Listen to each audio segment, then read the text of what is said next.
This is a TVNB special presentation.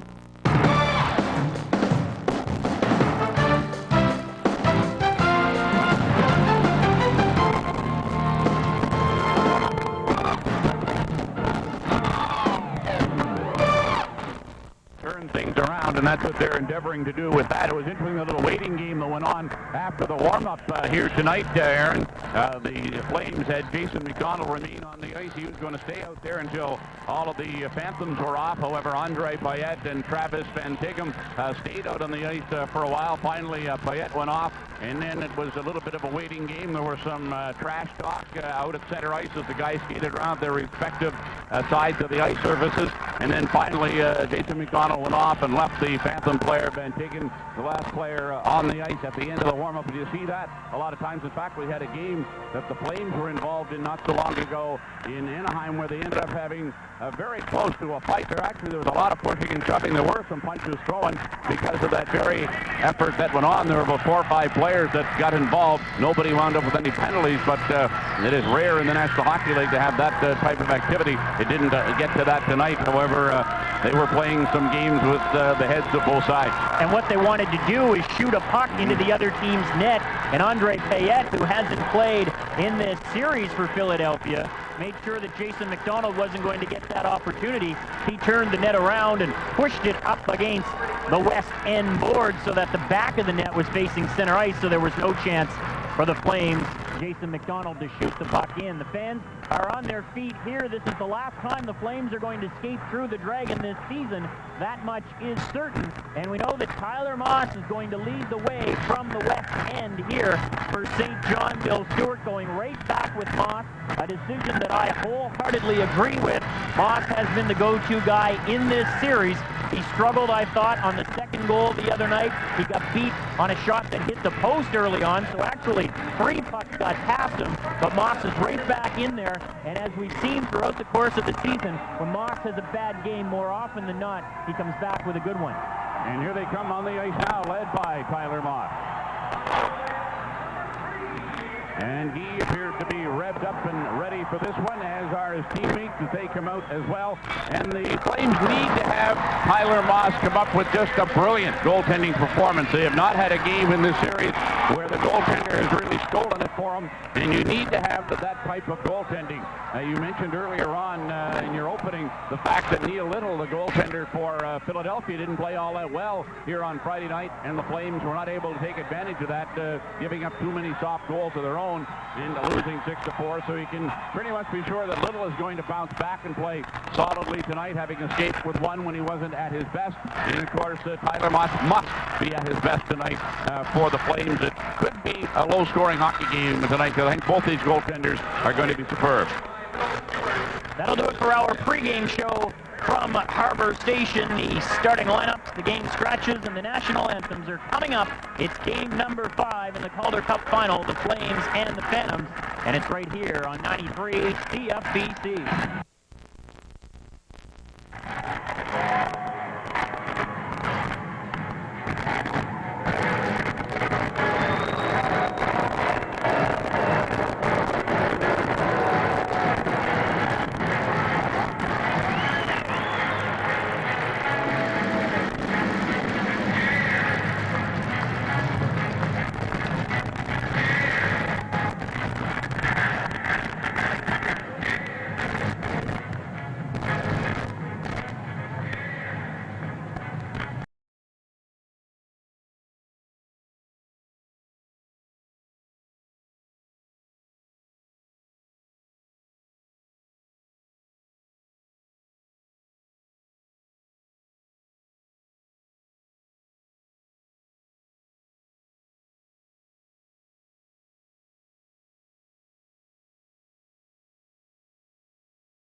Now, ladies and gentlemen, boys and girls, would you please rise and join Chrissy Quinlan in the singing of the American and Canadian national anthems.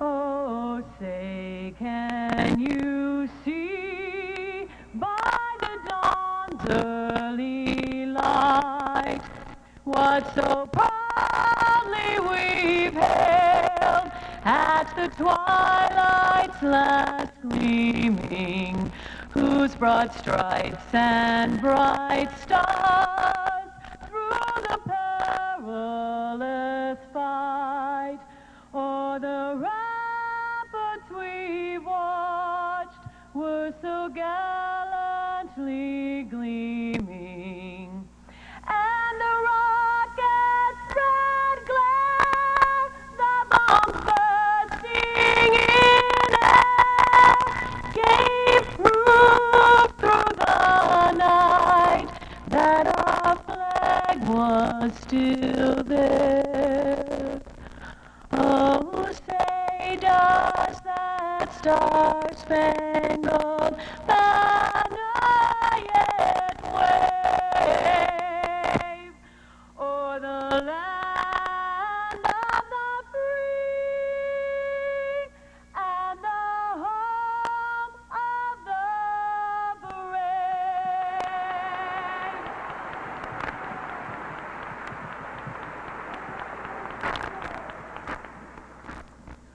Oh, Canada, our home and native land, true patriot love in all thy sons' command. With glowing hearts we see thee rise, the true North, strong and free. From far and wide, oh Canada, we stand on guard for thee. God keep our land glorious and free. Oh, Canada, we stand on guard for thee. Oh, Canada, we stand on guard for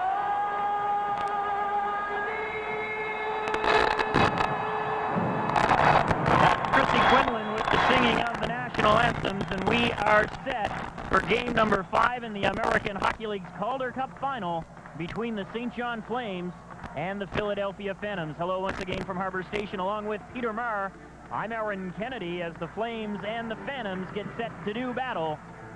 Philadelphia leading this best-of-7 series 3-1. The referee this evening is Brad Watson. The linesmen are Bobby Jones and Chris Lee. Tyler Moss gets the start for St. John. He is 2-hour left with a 7-4 record in the playoffs and a goals against average of 2.80.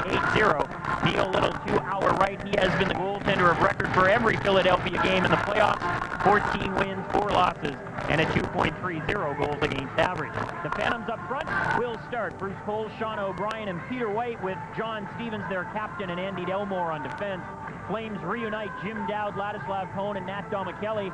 Steve Bancroft and Eric Charon, who was injured and did not play in game number 4, on defense for St. John. Watson has the puck in his hand at center, and game 5 is underway. Flames will attack from our left to right, needing a win to send the series back to the Core State Spectrum. Domicelli can't get to it at center. Charon knocks White off the puck, and Dowd controls inside the St. John blue line. He'll drop it for Charon. Head for Domicelli on the right wing, moving in with a shot. That one is deflected by Stevens, and it flutters over the glass. Well, right away, the presence of veteran Eric Charron a factor as he made that long forward pass up ice to Dom Kelly, creating the opportunity for the Flames. Charron, as you mentioned, with that injury, not able to play here on Friday night, and his absence was very, very glaring as the young defenseman of this hockey team really struggled through the course of the game without the steadying influence of Charron. He's teamed up now with Steve Bancroft, who had a superb game here on Friday. He was named one of the stars, the only St. John player named a star. He had 8 shots on goal in that hockey game. Prior to that, the first 3 games of the series, he had taken only 3 shots. You can't say enough about experience, and Charron has more Calder Cup playoff experience than any other Flame. Puck is loose in the Philadelphia zone along the right wing boards. O'Brien is spun around by Dom Kelly. Cone has the puck with a shot steered away by Little. Dom Kelly on the left wing, behind the net for Dowd.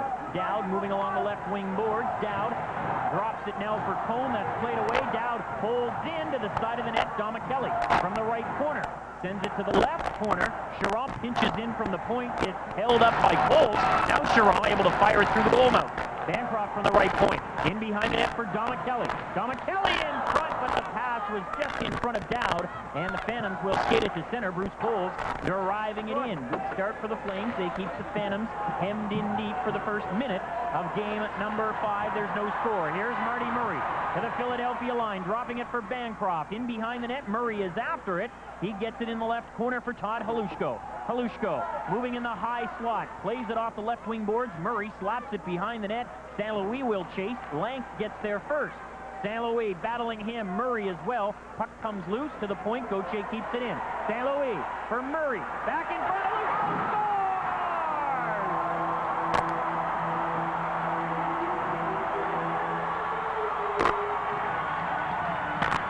Great play at the blue line by Denny Gauthier to keep the puck in the attacking zone, and they work it into Todd Halushko, and a 1-0 lead for the Flames here as they connect a minute and a half into this hockey game. And for Todd Halushko, the key goals continue. He had a goal here on Friday night, which was quite pivotal. Although the team did not win the hockey game, but it marks the 4th time in the playoffs he has scored the all-important first goal of the game, and he has St. John out in front 1-0 with a quick snapshot from the high slot, beating goaltender Neil Little. You just got the feeling that the Flames were going to score. They were all over the Phantoms early, and Halushko takes the feed and makes it 1-0. The assist to Marty Murray and Martin St. Louis. But a good play by Gauthier at the left point, as you mentioned here. Flames lead 1-0. For Halushko, it's his 12th of the playoffs. 1:30 is the time. Here's O'Sullivan in the St. John zone for Bancroft. He'll send it behind the net. Wilm works it for Landry. Landry ahead for Jason McDonald. McDonald over the line with his shot. That ends up in behind the net. Little, miscommunicating with his defenseman Staples, who's able to play the puck ahead. Sean McCosh to center for Craig Darby. Darby loses it. Wilm can't scoop it up. Darby gets it back and sends it in as the Phantoms make changes. 2 minutes and 21 seconds gone in the opening period. Flames with a 1-0 advantage. Here's Dowd over the Philadelphia line. Dowd on the right wing sends it behind the net. Little will stop it up for Delmore. Andy Delmore was a +3 in game 4. Centers it. White for O'Brien, who dumps it in. It comes to Coles, top of the circle with a shot. Blocker saved by Mock. Rebound is knocked wide by Peter White. Phantoms with an opportunity. Delmore from the point. His shot hit Dom Kelly, and Bass will fire it to center for Cone. Cone drops it for Dom Kelly over the line. Dom Kelly's shot kicked away by Little. Cone along the left wing sends it behind the net. It caroms awkwardly in front, but Stevens is there to shovel it out. As the Flames fans make a lot of noise. 3 minutes and 10 seconds gone. Flames lead 1-0 on Todd Halushko's 12th of the postseason. St. Louis in his own zone for Marty Murray. He's pressured. Charron comes up with it, and he'll move it behind the net. McIsaac able to hold in left side. Montgomery to the point. Shot by Lank, skips to the left corner. Montgomery, who had the hat trick in game 4, loses it. And here come the Flames. Halushko to center for St. Louis. St. Louis knocked down by Lank, and the puck is shot into the St. John zone. Moss ventures out, moves it quickly for Halushko. He'll play it to neutral ice. McIsaac has to wait for Healy to get onside. He doesn't, and that is offside against Philadelphia with 16:14 remaining in the first. Flames lead 1-0 on Labatt Flames Hockey. The Calder Cup Final on TVNB and 93 CFBC.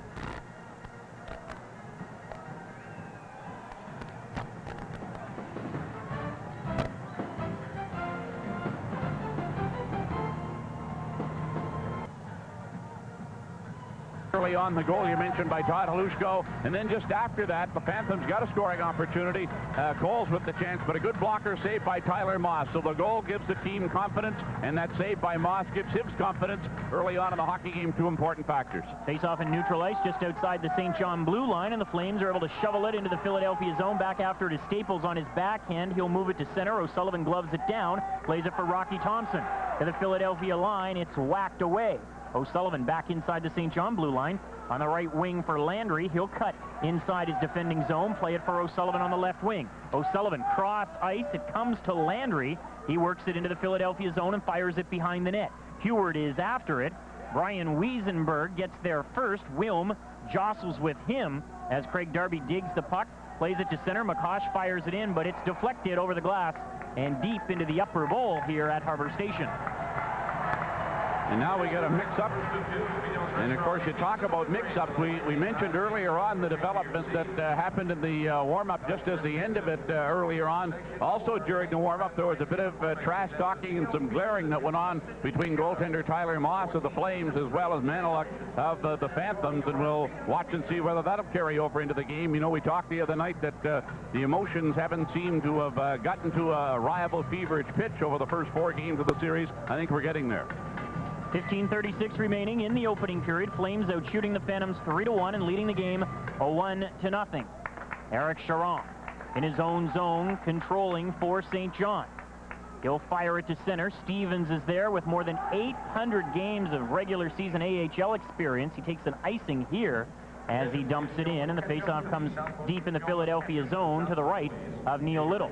You mentioned John Stevens. He was born in Campbellton, New Brunswick, but he only lived there a year before moving away. And mentioning Campbellton brings back some great thoughts for me from last night, as the Campbellton Tigers from 1972 inducted last night into the New Brunswick Sports Hall of Fame. That was a team I had the privilege of being manager of, and just a great event last night at the Hall of Fame in Fredericton at the inn there. I want to thank all of the members of the Hall of Fame committee for a wonderful show once again.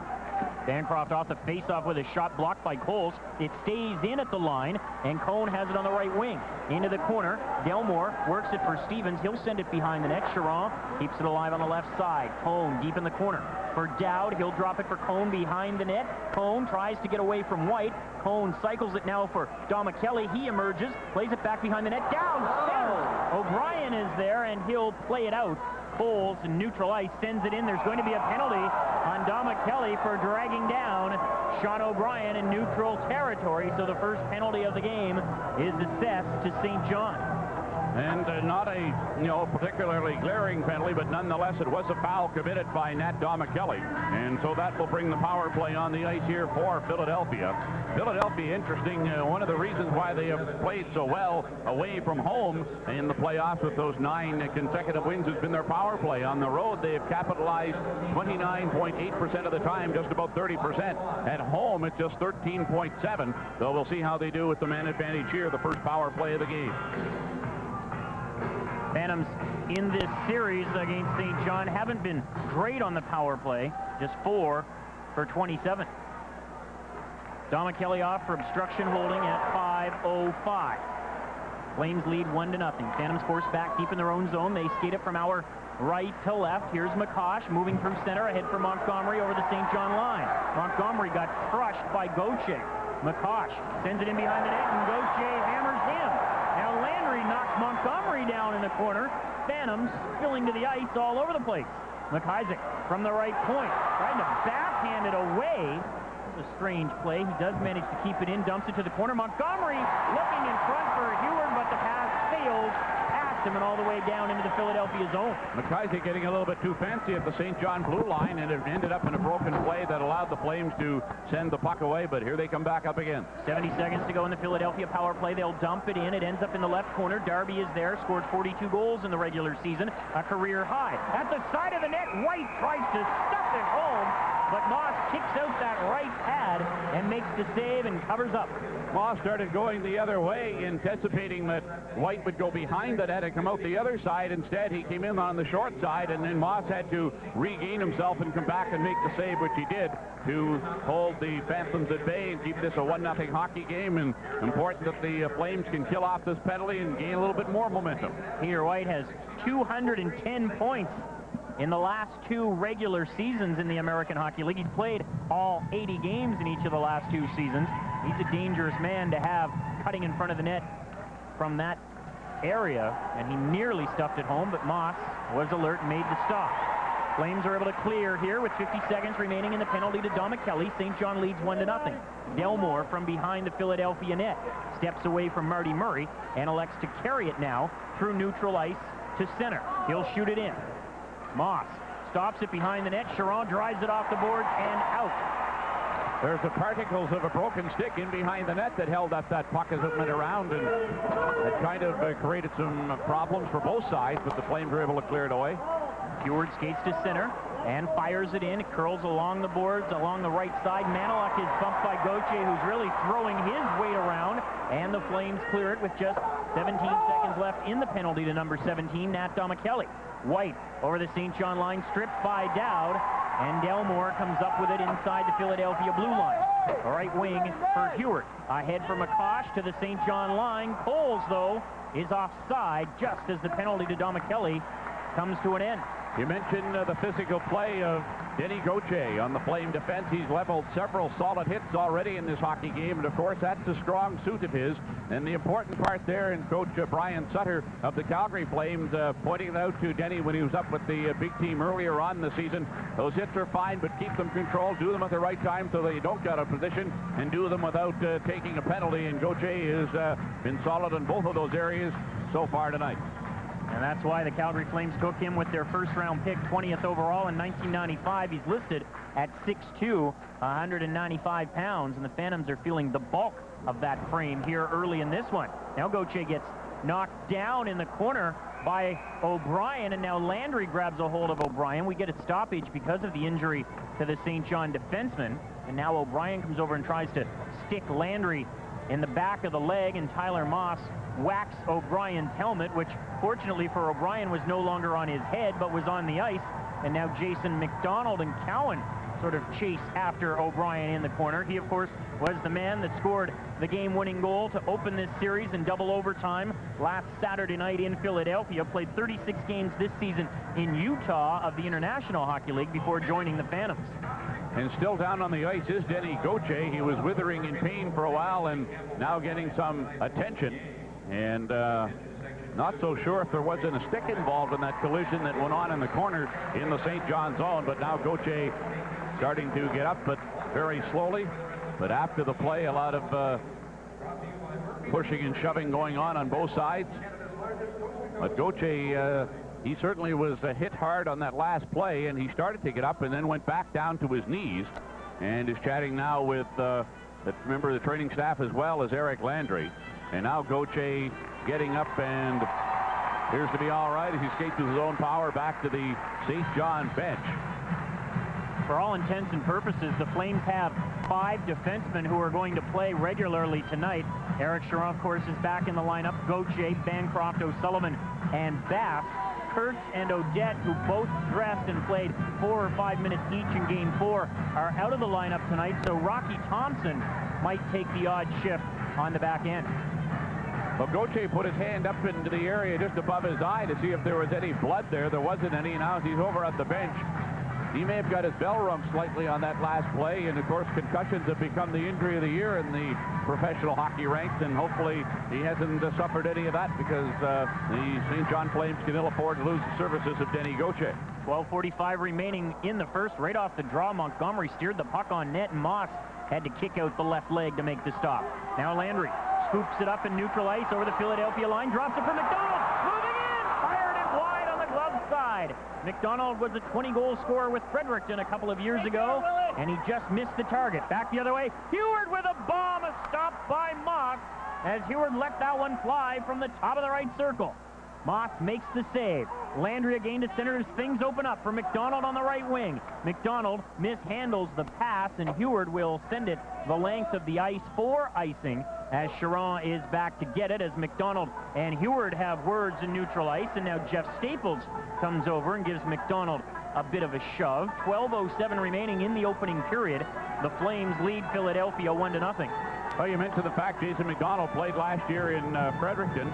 This year he was playing with the Canadian national hockey team, and that team is based in Calgary, and that was probably beneficial. And the fact that the Flames were able to notice him and get him signed for the latter part of the season has been quite helpful here in the playoffs. And he's a gritty guy that can score as well as he showed in Fredericton, and he had a good chance there on the feed from Eric Landry, and he moved in all alone on the right side and tried to snap it high on Little's glove side, but it was just wide.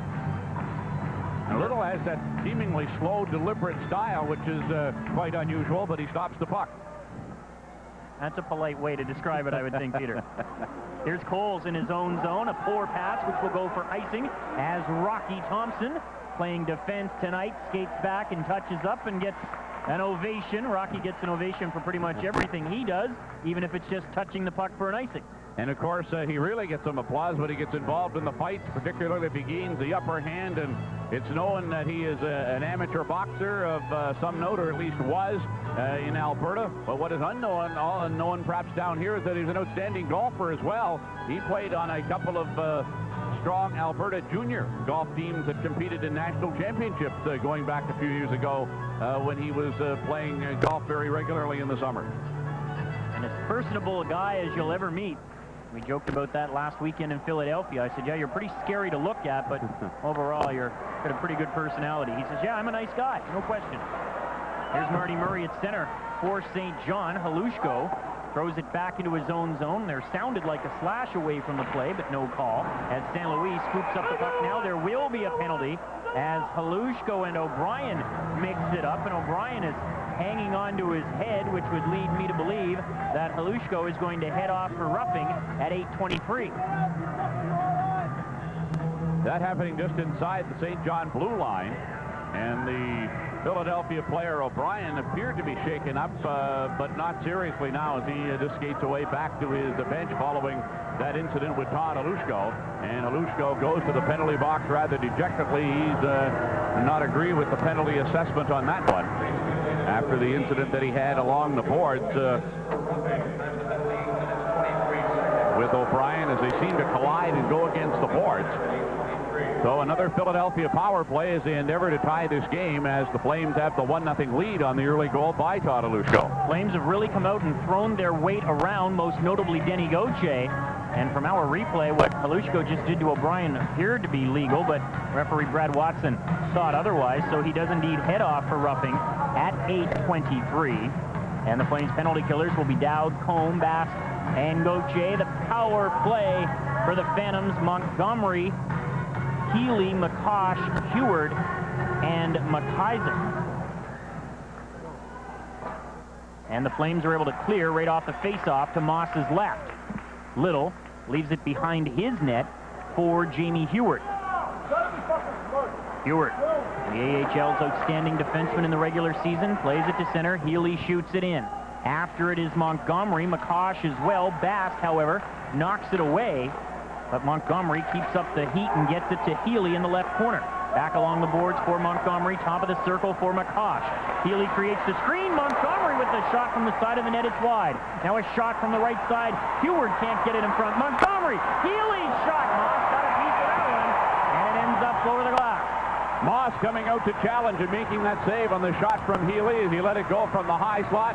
Moss is doing something tonight that he didn't do in the game here on Friday night. He is challenging the shooter. In the game here on Friday, the early stint that he had in the net when he allowed a couple of goals on 5 shots, he wasn't challenging. He was going down. He had his rear end, as they say, back in the goal crease. But he certainly is back in top form here tonight, coming out challenging, staying up, and making that save on the shot from Paul Healy. That was a nice stop by Moss, as Healy, as you mentioned, was set up right between the circles in the high slot, and he went for the wrist shot, which is something that we don't see as much as I'd like in hockey these days, but Moss read it well and made the save, and the Flames clear off the subsequent face-off, and the Phantoms force back deep in their own zone, and here's the waterbug Eric Landry, creating lots of headaches for the Phantoms.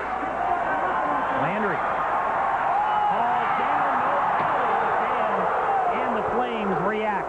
Referee didn't see it. He was kind of looking in another direction, thinking the play was going to move away from where it was, and didn't see that altercation. 10.5 minutes remaining in the opening period. Flames with a 1-0 lead as the Phantoms are called for an offside pass, and now Bill Stewart has words for Brad Watson, and Watson now turns his attention to the St. John bench, and Watson and Stewart are having a conversation. Watson wasn't happy as Ladislav Cohn was the most notable Flame who was smashing his stick against the boards when Landry was hauled down, but a tremendous job by Landry in deep in the Philadelphia zone, helping to kill off more time on the penalty to Halushko. I wonder if referee Watson was reminding the Flames that they're notorious for getting bench penalties and that they perhaps better show some discipline or they might get another one. Face-off just inside the Philadelphia line, and I mean just inside after the offside pass. Murray shovels it back to Bancroft. He'll give to Domicelli. He dumps it in. Little will glove it down and leave it for Andy Delmore. Delmore cuts in behind the Philadelphia net, now heads up ice, centering it on the left side. Montgomery will shoot it in. Moss stops it behind the net, now backhands it ahead. Murray comes up with it and backhands it out. 25 seconds to go in the penalty to Halushko. We've played 10 minutes of period number 1. The Flames with a 1-0 lead. Shots are even at 5. Blank along the left side to the St. John line, shoots it in, but the Phantoms again are offside. Flames doing a good job of containing things while shorthanded here. Moss did have to come up with the one save off of Healy, but for the most part, the Phantoms have not been able to generate a whole lot of pressure in the St. John zone, and that's a tribute to the hard work of the penalty killers in their diligent play. In fact, it forced the Philadelphia squad to go offside a couple of times on this power play. It's off just outside the St. John blue line. It'll be White against Dowd on the draw, which Dowd wins cleanly. Gauthier, seemingly with all day to clear, fires it the length of the ice after eating up just a little more time on the penalty. Here's Dowd flattening Staples in front of the Philadelphia net as Stevens controlled the puck behind the goal. Now Halushko right out of the box, knocks it away from Colds, feeds Cone moving in on the left side. Cone tried to center it, it bounces off of Stevens. Halushko gets it along the left wing for Cone. Cone moving in the high slot, turning, shooting. That one hits Stevens in the leg, and the Phantoms move up ice 3-on-3. White to the St. John line, tries to split the defense, but Bass is able to knock it away. Now O'Brien behind the St. John net. Loses the puck to Cone. He'll give it to Dowd. It's dropped quickly for Cone. Now Bass. Ahead for Halushko. He'll dump it in, and the Flames will make a wholesale change on the fly with 9 minutes remaining in the period. St. John with a 1-0 lead. O'Sullivan at center. Back now laterally in his own zone for Bancroft. Bancroft advances it for Landry. Landry gives it to St. Louis. He skates away from Manoa. Moves into the Philadelphia zone. Cuts to the slot with a nifty move. Drops it. O'Sullivan shot. Scores! Eric Landry! 2-0 St. John.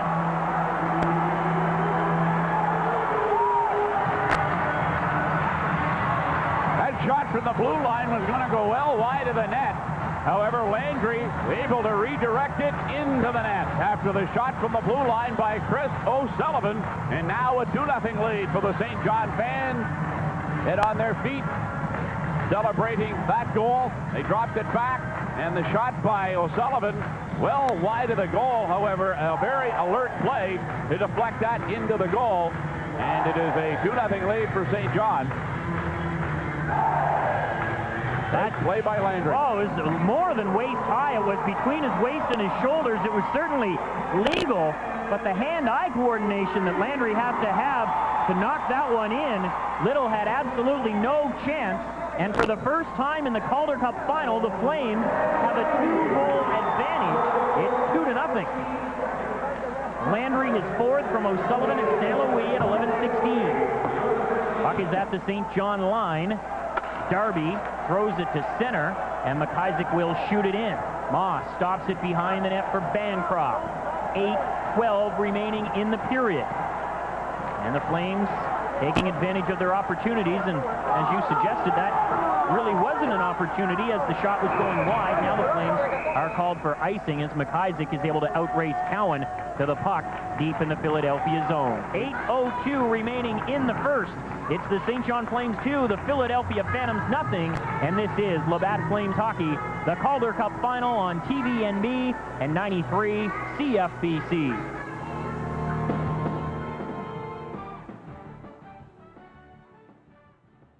This evening on TVNB, our regular listeners, not only here at Harbour Station, but throughout Radioland on CFBC, and a special hello to those of you surfing the net and tuning into the Cybercast. St. John has a 2-0 lead. It marks the first time in this series, believe it or not, that the Flames have had any type of 2-goal advantage. And you know, we have to talk about that 2-goal advantage. Sometimes it can be a coach's nightmare, but you will never refuse it.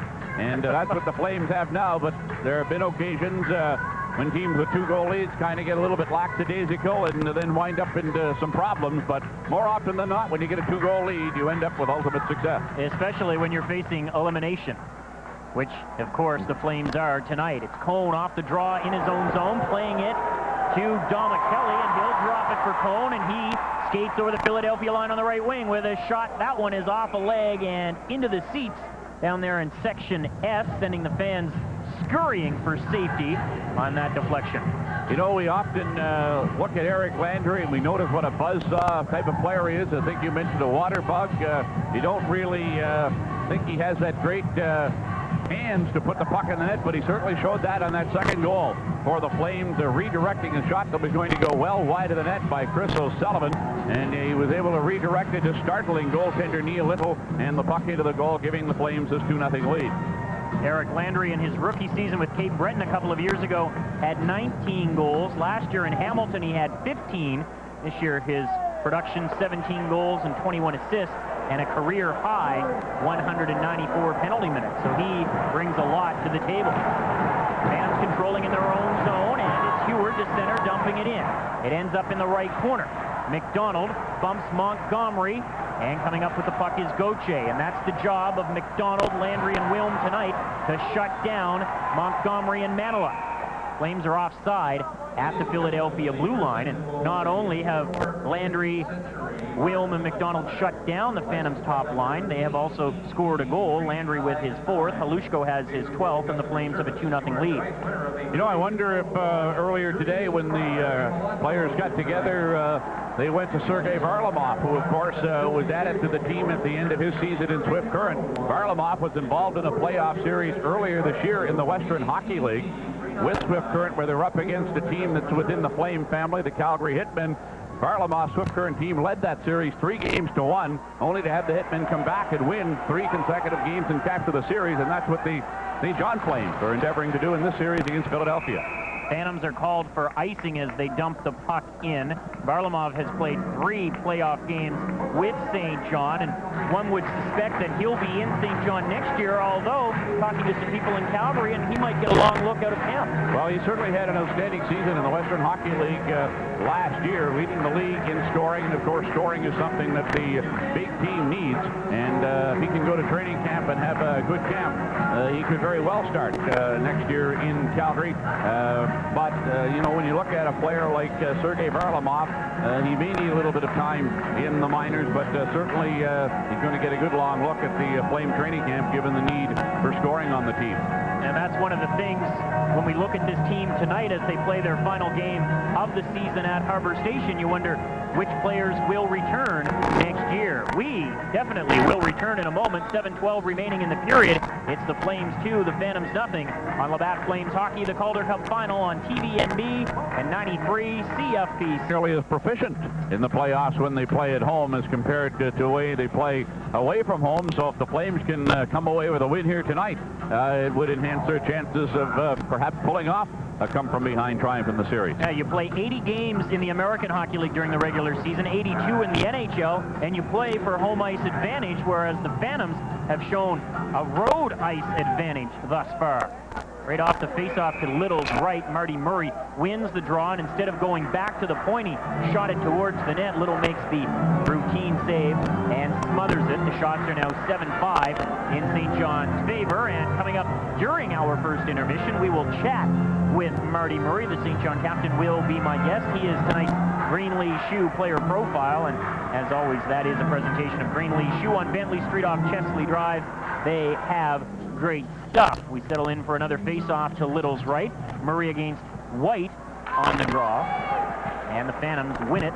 And cutting in behind his own net is Delmore. And again, a poor pass will end up going for icing. And that, to my mind, is at least the third, perhaps the fourth or fifth time that the Phantoms have failed to connect on long passes, and they've wound up going for icing.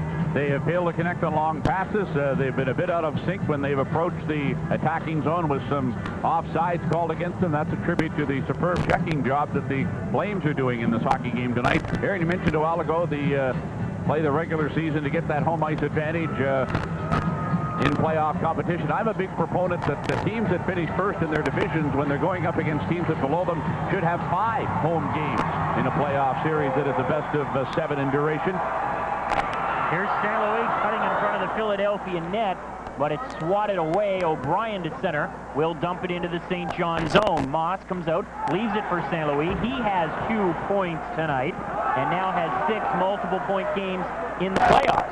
Murray knocks the puck down at center, moves into the Philadelphia zone, drops it. The trailer, Bancroft shot. St. Louis unable to tip it as he's taken down by O'Brien, and there'll be a Philadelphia penalty. Great vision by Marty Murray, spotting Bancroft, who was a big-time trailer. He was almost a zone behind. He got the shot away, and if St. Louis not dragged down, it might be 3-0. And now a chance to make it 3-0 with the power play for the Flames, as going off for Philadelphia here is John O'Brien.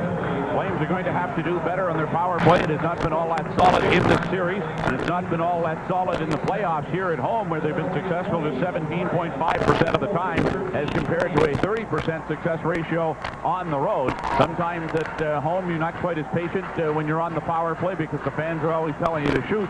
And maybe that is the reason for the discrepancy in the power play's ability so far. Flames get their first chance with the man advantage tonight. They're 3 for 22 in the series. O'Brien, obstruction holding at 13-28. The faceoff is to Little's left. Kelly off the draw. Looked like he was going to shoot. Elects to hang on the right side. Now plays it left wing boards. O'Sullivan in front for Wilm. Back to the point. Kelly with his shot. That one hit Wilm, I believe, in front. And the Phantoms, McCosh is able to clear. After it in the St. John zone is Darby. Dowd will knock him down, and Cone comes up with the puck. 25 seconds gone in the St. John power play. Flames attack from our left to right, leading 2-0. Cone over the Philadelphia line. Moves along the right side. Sends it behind the net. It'll roll along the left boards. O'Sullivan pinches in. Gets it for Wilm. Now O'Sullivan deep in the corner. Tried to go diagonally to the right point, but it's intercepted by Darby. He'll skate it to center. Wilm is back to knock it away on what might have been a chance for Darby. Now Darby moves in with a shot. Saved by Moss. He takes a telltale look back into the net, but the puck is underneath his pads, and we get a stoppage. After he looked back in the net, he didn't move. When he noticed there was no puck in there, he just stayed there, hoping the puck was underneath him. He was afraid maybe that if he moved, he might knock the puck in the net. Smart play there, and the scoring opportunity for Darby of Philadelphia. The Phantoms have scored more shorthanded goals in the playoffs than any other team. They have 6 of them, and Darby came close to adding a 7th right there, but Moss able to make the save, and it remains the 2-0 hockey game for the Flames, as they'll be shorthanded for another minute. And the Flames on the power play for another minute and 7 seconds. That has to be the best feeling in the world for a goaltender, when you look back and there's no vulcanized rubber, as opposed to the other scenario where you look back and you're blinded by a red light. Here's Halushko to the Philadelphia line, driving it in off the left wing boards. Chiron sends it behind the net. St. Louis skates after it. He'll shovel it to the right point for Chiron. 45 seconds to go in the power play. St. Louis behind the net has it again. He has 2 helpers. Right corner for Murray. In front, Chiron for St. Louis. Back to Murray. Now Chiron retreats to his point position. Murray behind the net for Martin. St. Louis. St. Louis.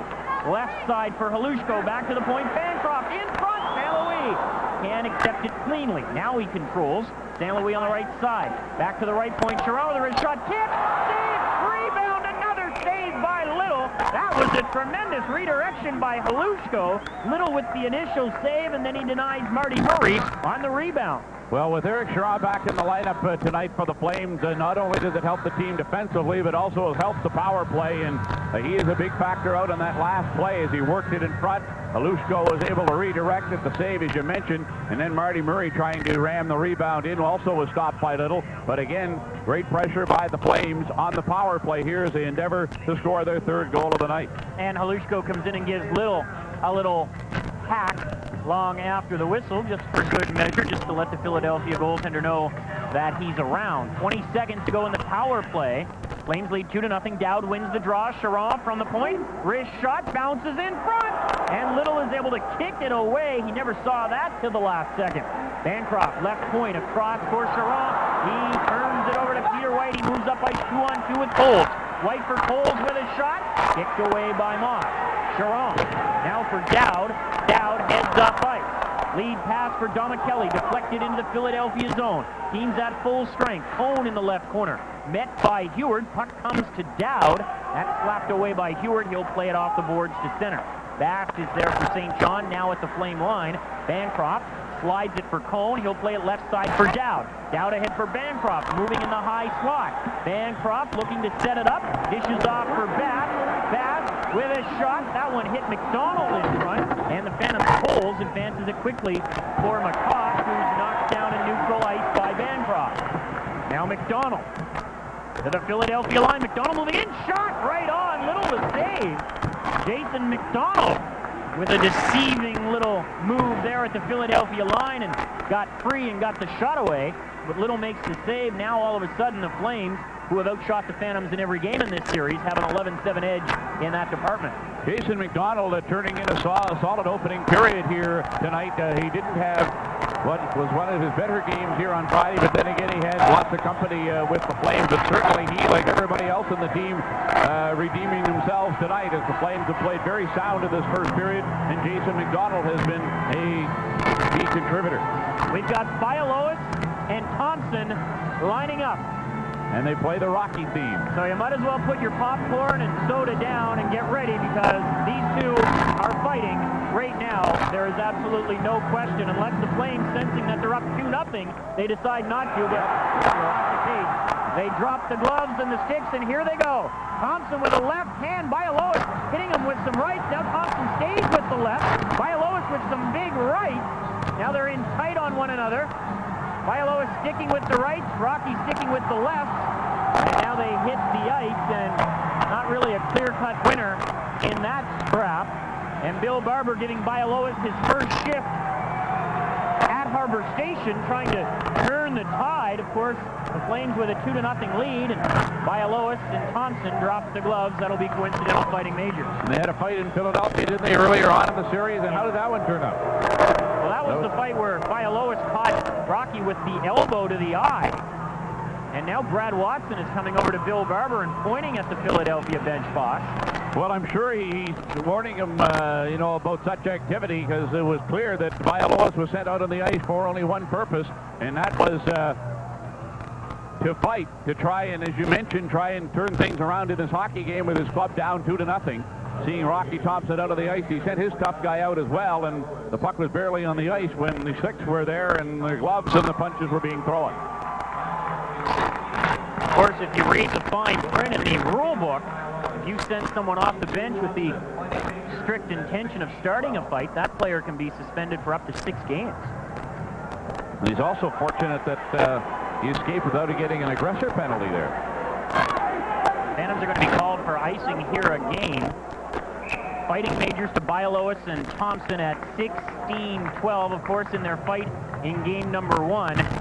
Bialowas did get the better of Rocky Thompson in that fight, and Rocky was good to admit it afterwards. He's the type of fighter that if he loses the strap, he'll say, sure, I lost it, but he suggested that he'd have another go at Bialowas in game 3 on Wednesday. Of course, Bialowas was sidelined with food poisoning, and Bialowas never got a shift here in game 4, and his first shift tonight lasts about 3 seconds, and he picks up a fighting major. Off the face-off in the Philadelphia zone, a shot by O'Sullivan in behind the net. Landry skates after it on the right wing. He knocks McCosh down, has the puck. Landry to the point. O'Sullivan unable to hold in. Landry had the right idea, just couldn't click. 3:20 remaining in the first period. Flames with a 2-0 advantage. McDonald, who's played well tonight, skates to the Philadelphia line. He got hooked, loses the puck, and Darby, another former Fredericton Canadian, will send it into the St. John zone. Moss leaves it at the side of the net for Denny Gauthier. Gauthier looks to set it up. He'll dish off for O'Sullivan, who's on the left wing boards. O'Sullivan to center. Gets it for Cowan. He'll fire it in. Little is out behind the net. He drops it for Dave McIsaac. McIsaac to center for Healy. He steps away from St. Louis, now over the St. John line, where 3 Flames were awaiting. As the Flames play a bit of a trap, they're known for a 1-3-1. It's one of the many defensive variations that Phil Stewart is known to employ, and that's what the Flames were working on there. Now Wilm into the Philadelphia zone. He put on the brakes, but lost an edge and fell. Wilm takes him out. Charon, pounded by Montgomery, plays it off the boards into the Philadelphia zone. 2:22 remaining in the period. Flames with a 2-0 lead. Bancroft has the pocket center for St. John. On the left side, Gauthier. He'll fire it into the right wing corner. First one on it is Halushko. He opens the scoring tonight with his 12th of the playoffs. He sends it behind the net. Delmore will flip it to center, and it bounces off the scoreboard, and we have a stoppage. Well, Clark Wilm is sticking very, very closely to Manilock in this game tonight. He obviously has the assignment of keeping Manilock a very potent scorer off the score sheet in this hockey game this evening. They just followed each other around the ice on that last shift, never being parted at all. In fact, they almost went into the same players' bench when it was time to take a break on that shift. Perhaps Wilm's instructions are to follow Manilock to the bathroom. Is indeed the case. I was privy to a conversation this morning between Flames assistant coach Jeff Perry and Jason McDonald when McDonald left the ice after the morning skate. And Perry said, "You guys are in charge of shutting them down," and McDonald just grunted, "Good." They did it very well in the series with Hartford, the high-scoring Mark Savard, the rookie, and they've done it to a T so far tonight. Here's Dowd at the side of the Philadelphia net, centering it. Loose puck. Now it squirts to the corner. McIsaac is there for the Phantoms. He turns it over to Domicelli. Nat Domicelli works it in front. Heward now for Philadelphia. Feeds it to center. O'Brien ahead for Coles. He'll backhand it in. Moss knocks it away for O'Sullivan with 1.5 minutes to go in the period. Now Domicelli on the right wing. Domicelli drops it for O'Sullivan. O'Sullivan knocked off the puck by Heward. Almost a 3-on-0, but Heward couldn't find the handle. And the Flames regroup and are able to break the play up. Now Cone skating after a puck in the Philadelphia zone. White got back and steers it for Healy. Flames were fortunate there. Heward nearly had them in. The Phantoms in on a 3-on-0 from the St. John blue line. 1 minute to go in the period. Flames with a 2-0 lead. They can't get it out. A shot by Lank is blocked by Bancroft. Flames fire it to center. Here's St. Louis dropping it for Bancroft into the Philadelphia zone. Murray on the right side. Montgomery gets to it first, sends it behind the net. Healy lost it in his skates momentarily, now sends it out. 40 seconds to go in the period. Murray to the Philadelphia line, knocked off the puck. Now he gets the puck.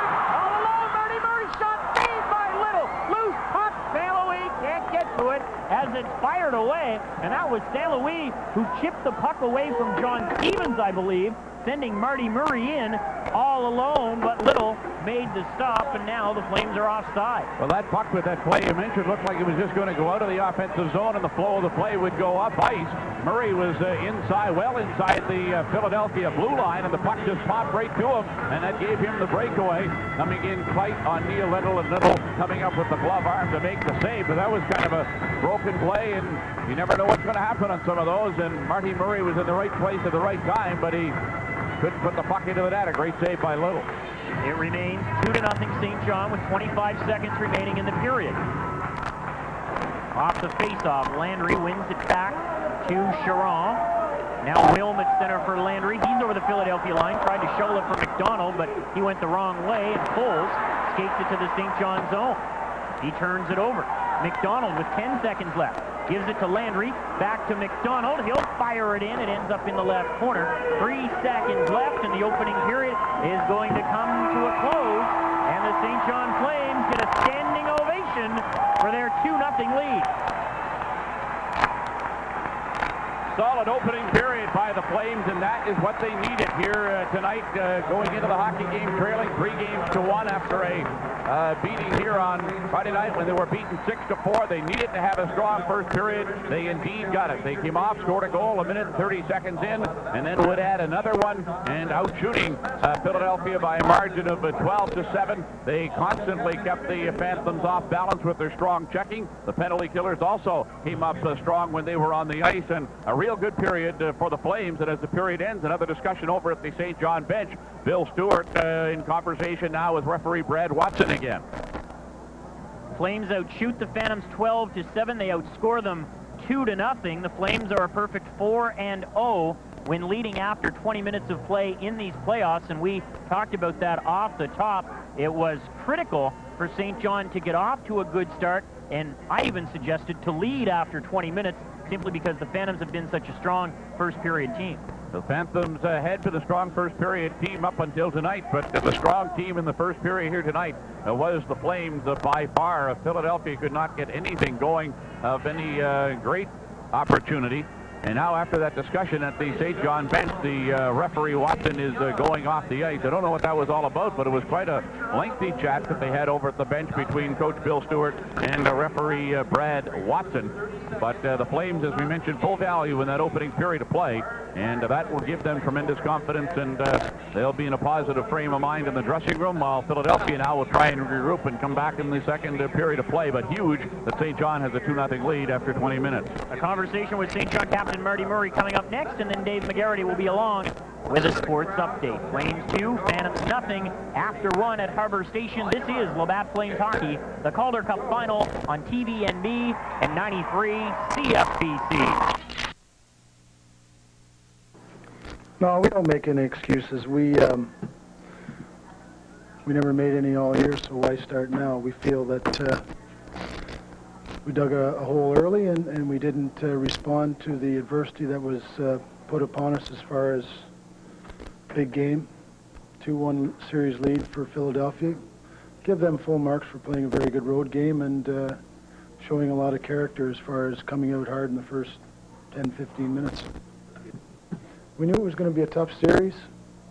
We've lost 3 in a row at home. We haven't done that all year, but having said that, we get an opportunity on Sunday night to prove everybody wrong, and that's all we can ask. The sun's going to come up tomorrow. Sports is great. You get an opportunity to redeem yourself very quickly.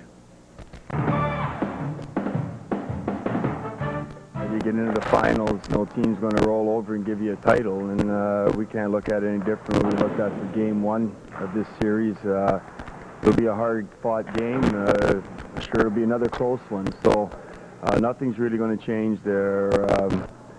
Our focus of our team's been pretty strong all year long, and I can't see it changing at all. It'll be, like I said before, it's always the toughest game to win. How do you account for your team's phenomenal road success? Well, just that, probably a little more focus, less distractions on the road, and it's tough when you're at home. Your family's around, and you're usually relatives showing up when you get to the finals, and those kind of things kind of maybe add up a little bit at home. And when you get on the road, the team's always together and doing things, and I think that's important too. So maybe that's one of the reasons. You've had good support all around. Jim Montgomery, I counted 5 different guys who assisted him on his goals last night.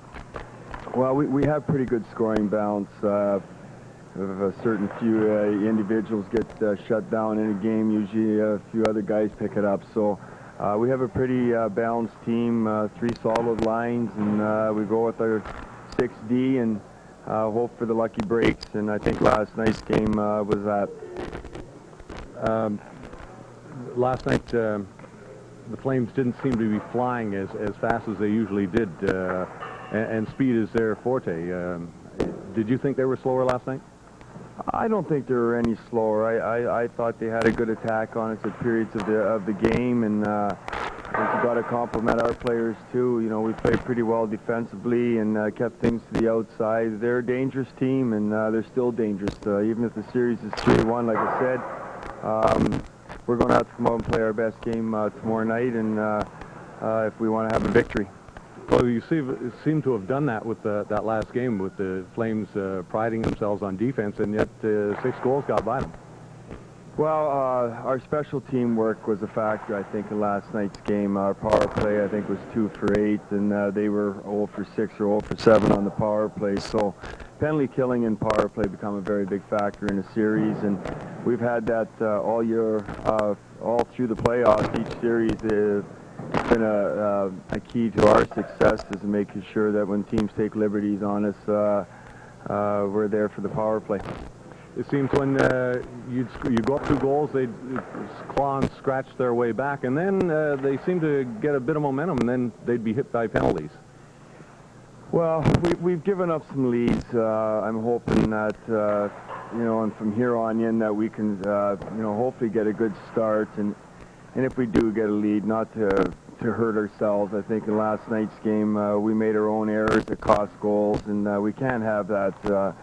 We're going to have to be a little bit smarter with the puck at times, and look after our own end defensively. So if we can get that, hopefully things can work our way, and Lady Luck kind of stays on our side. It's a game of breaks right now. You got 2 evenly matched teams that have fought hard every game, I think, and games could have gone either way.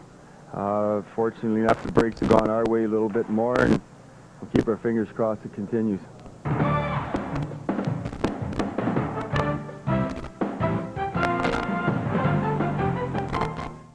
St. John Flames are down 3 games to 1, and with their backs to the wall, they have to decide amongst themselves just how they're going to get out of this situation.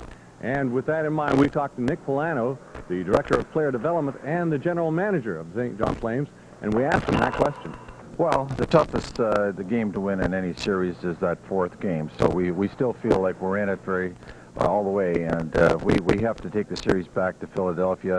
I think our team has played a little uptight here at home, and over the course of the season, whenever they needed to win a real big game, it always seemed to be on the road. So we're really confident that if we can win here tomorrow, we'll go back to Philly. We still have a chance to win this thing. How's the feeling? How are the feelings of the players right now? How are they looking at things? Well, they're fine. They're up, and they're disappointed to be down 3-1 in the series, but they're confident that they can come back. The Philadelphia's road record is almost unheard of, 9 or 10 in a row now. Well, you have to look at their lineup, and you can see they have an abundance of experience, and that certainly helps the team on the road. They have a really experienced goaltender, whereas we have 2 younger guys, 2 prospects. So, but our guys really feel confident that our speed is going to overcome this thing, and we feel like we can come back. And I think tomorrow is a key game, of course. We have to win. Our backs are to the wall, but I feel confident. We've done it all year, and I feel confident we can do it again. What can you do for guys like Laddie Cohn, Jim Dowd, Don McKelly? You've been a little quiet point-wise in the series. Well, they've had their chances. I think that they've had tremendous goaltending. He's made some great timely saves, and I think we have to go to the net a little harder and get some screens on our point shots, get some tip-ins. And the old saying goes, with the goaltender that doesn't see, he can't stop. So I think maybe he's seen the puck a little too well, so we have to create some traffic in front of his net. Our goaltenders, we've been a defensive team all year, but last night let in 6 goals. What happened there? Well, it's not a good game. I'm sure if you were to talk to both our guys, they'd certainly like to have that game back and start all over again. But it happens with young fellas in the finals. I mean, they're inexperienced, and again, you got to go back and you have to really think about how much experience means to a hockey team at this time of the year. But as long as we learn from our mistakes and are able to bounce back, that's all we look for.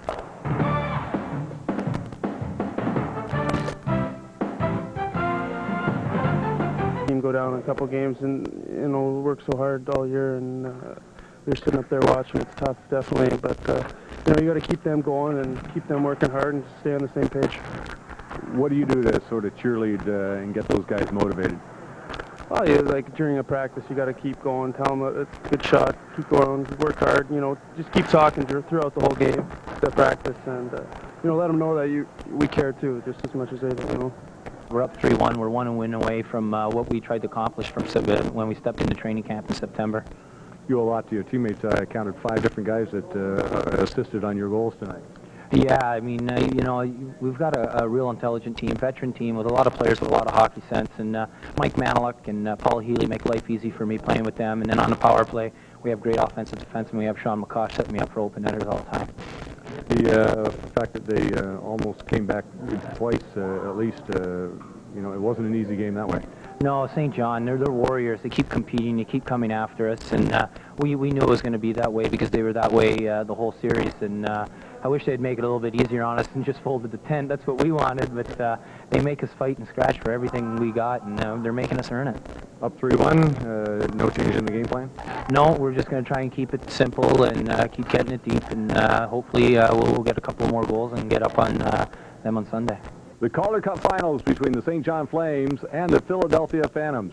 And we've got action in Period 2 coming up in just a moment on TVNB.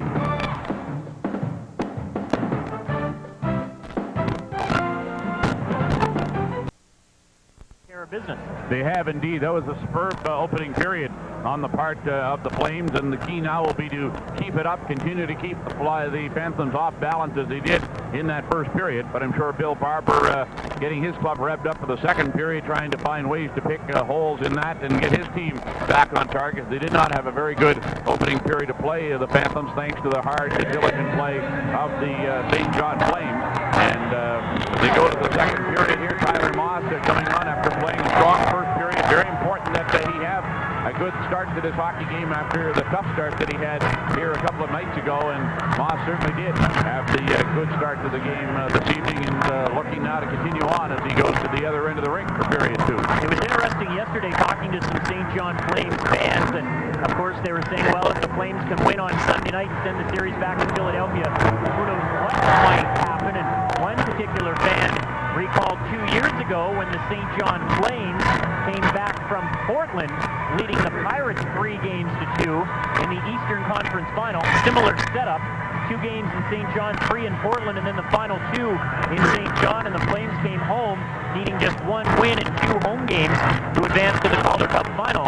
And the Pirates, as the road team, won both those games. So, and as you alluded to the other night, Edmonton Oilers did it to the Colorado Avalanche this year. This series isn't over. What happens, you know, a lot of times when teams get ahead 3-1 in a series, as the Phantoms are here, they have a tendency to take things a little bit for granted when they go to the 5th game, and many times they end up losing that 5th game, and of course that gives the other team so much more confidence that the other team, the team that is ahead of the series, sometimes is not able to regroup, and it ends up being a great comeback win for the opposing team. So the Phantoms, I'm sure, were alerted to the fact by Bill Barber during that second intermission that they must get back on their game and not take anything for granted here tonight. They don't want to go back and risk a chance of losing this game tonight and going back home and having some more difficulties there. They would like to wrap it up tonight while they have the St. John Flames on the ropes, but the Flames tonight are a very determined bunch that they're not going to have the season end here in front of the hometown crowd. The Calder Cup was actually transported from West Springfield, Massachusetts yesterday. Initially, when the series was tied at 1 after the first 2 games in Philadelphia, no one ever expected that either team would be in a position to win it tonight. But after the Phantoms win on Friday, the call was made, and the Cup made its way to St. John yesterday. And the Flames, of course, are hoping that that Cup stays in its nice little carrying case and makes its way to Philadelphia for Wednesday night. Period 2 is underway. Flames with a 2-0 lead. They'll attack from our right to left, and they control in their own zone. It's Bancroft giving it away to Cole. Shot gloved by Moss, and he will hang on. And I was just about to say, as play-by-play announcers do, to fill time, that Bancroft had a great game on Friday, and before I got the chance to say that, he gift-wrapped one for Coles, and Moss made the nifty glove grab. Well, Moss was right there to bail him out, and those are the type of plays, errors in omission that the Flames made here a couple of nights ago and got themselves into so much trouble, losing 6-4. They had a little blip there, but the goalie able to make the save and keep them ahead with the 2-0 lead, but they can't be, they have to be a little more careful in their own territory. The thing about Friday night, mistakes like that wound up in the net, past Tyler Moss or Jean-Sebastien Giguère, whatever the case might have been. You mentioned the fact at the Calder Cup winded up being transferred here. Do you know anything about the story about the Caps saying that the Phantoms were the American Hockey League champions being delivered, perhaps by mistake, to the St. John Flame dressing room? Well, they have been. They were. That happened on Friday, and that's something that, as generally occurs, the media found out about it. The ball caps were mistakenly, perhaps not, but they were delivered to the St. John Flames dressing room on Friday. And they do say 1998 Calder Cup champion Philadelphia Phantoms. Blank with a shot off the face-off. That's why Phantoms still hope that those caps will be needed, but Flames have some other ideas. The Flames would like to use that for a added motivation for the game the other night, but it didn't work. Here's Cone to the Philadelphia line, losing the puck, and the Phantoms start back into the St. John zone on the right wing as O'Brien. He cuts towards the net. What a play by Sherrod as he dives and knocks the puck off of O'Brien's stick. Now Dowd behind the St. John net, pushes it ahead for Domicelli on the right wing, and he'll work it to center. McIsaac flips it up. Domicelli gloves it down, 3-on-2. Domicelli for Cole.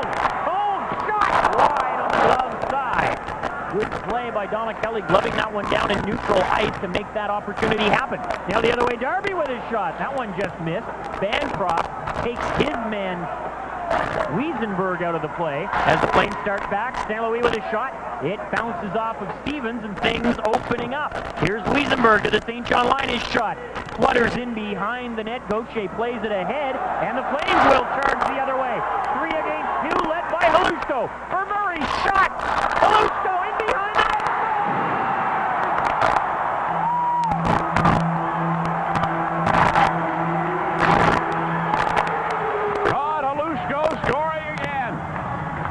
Second goal of the game, and the Flames now have a 3-0 lead. Halushko, 5th goal in this series, and he certainly has been a very key force for the St. John Flames here tonight. That was a rather interesting play as it developed in the Philadelphia zone. A shot was deflected by a Philadelphia player and went right to the stick of Halushko, who originally had set it up, popping it off, and the blast going off the stick of Stevens and going right to Halushko, and he just moved in behind the net, and then he came out front and stuffed the puck into the side of the goal. So sometimes you never know how things are going to develop. The original shot going off the stick of Stevens, but right there was Halushko, and he made the play to put it in, going right behind the goal and stuffing it in. So Todd Halushko, second goal of this hockey game, and a 3-0 lead for the St. John Flames. Here's Healy into the St. John zone on the right side. Bumped off the puck by Landry, and it ends up back in the Philadelphia zone. Montgomery for Healy. Moving into the St. John end. He fires it in and then trips up as McDonald has the puck. Moves it off the boards. Healy knocked off it by Landry, and here's Landry one-on-one against Heward. Landry puts on the break. Throws it in front. O'Sullivan in behind the net. O'Sullivan still has it. McDonald gets out of the crease. Wilm with a shot saved by Little, and he will cover up. Had O'Sullivan come around and tried to wrap it around, there's no question it wouldn't have counted because McDonald was in the crease. But then McDonald got out, and now he and Little exchange sticks with one another. Another great scoring opportunity for the St. John Flames, and then things get a little bit antsy in front of the Philadelphia net. But that was another situation where the Flames took advantage of a blunder in the neutral zone by the Phantoms and raced their way up ice. And of course, O'Sullivan doing a lot of maneuvering the puck, setting it up for Wilm at the side of the goal. He shot from a bad angle, and the puck went off a stick in on the goaltender Little, who was able to make the save. But again, the St. John Flames crowding the Philadelphia Phantoms, endeavoring to score their 4th goal of the game, only to be stopped by Neil Little. And how calm and cool and collected was Chris O'Sullivan there handling the puck. He's a defenseman, an offensive-minded defenseman, no less, but still, he just slides in behind the net, doesn't panic, sees a teammate in the crease, and they score right off the face-off, and it's 4-0.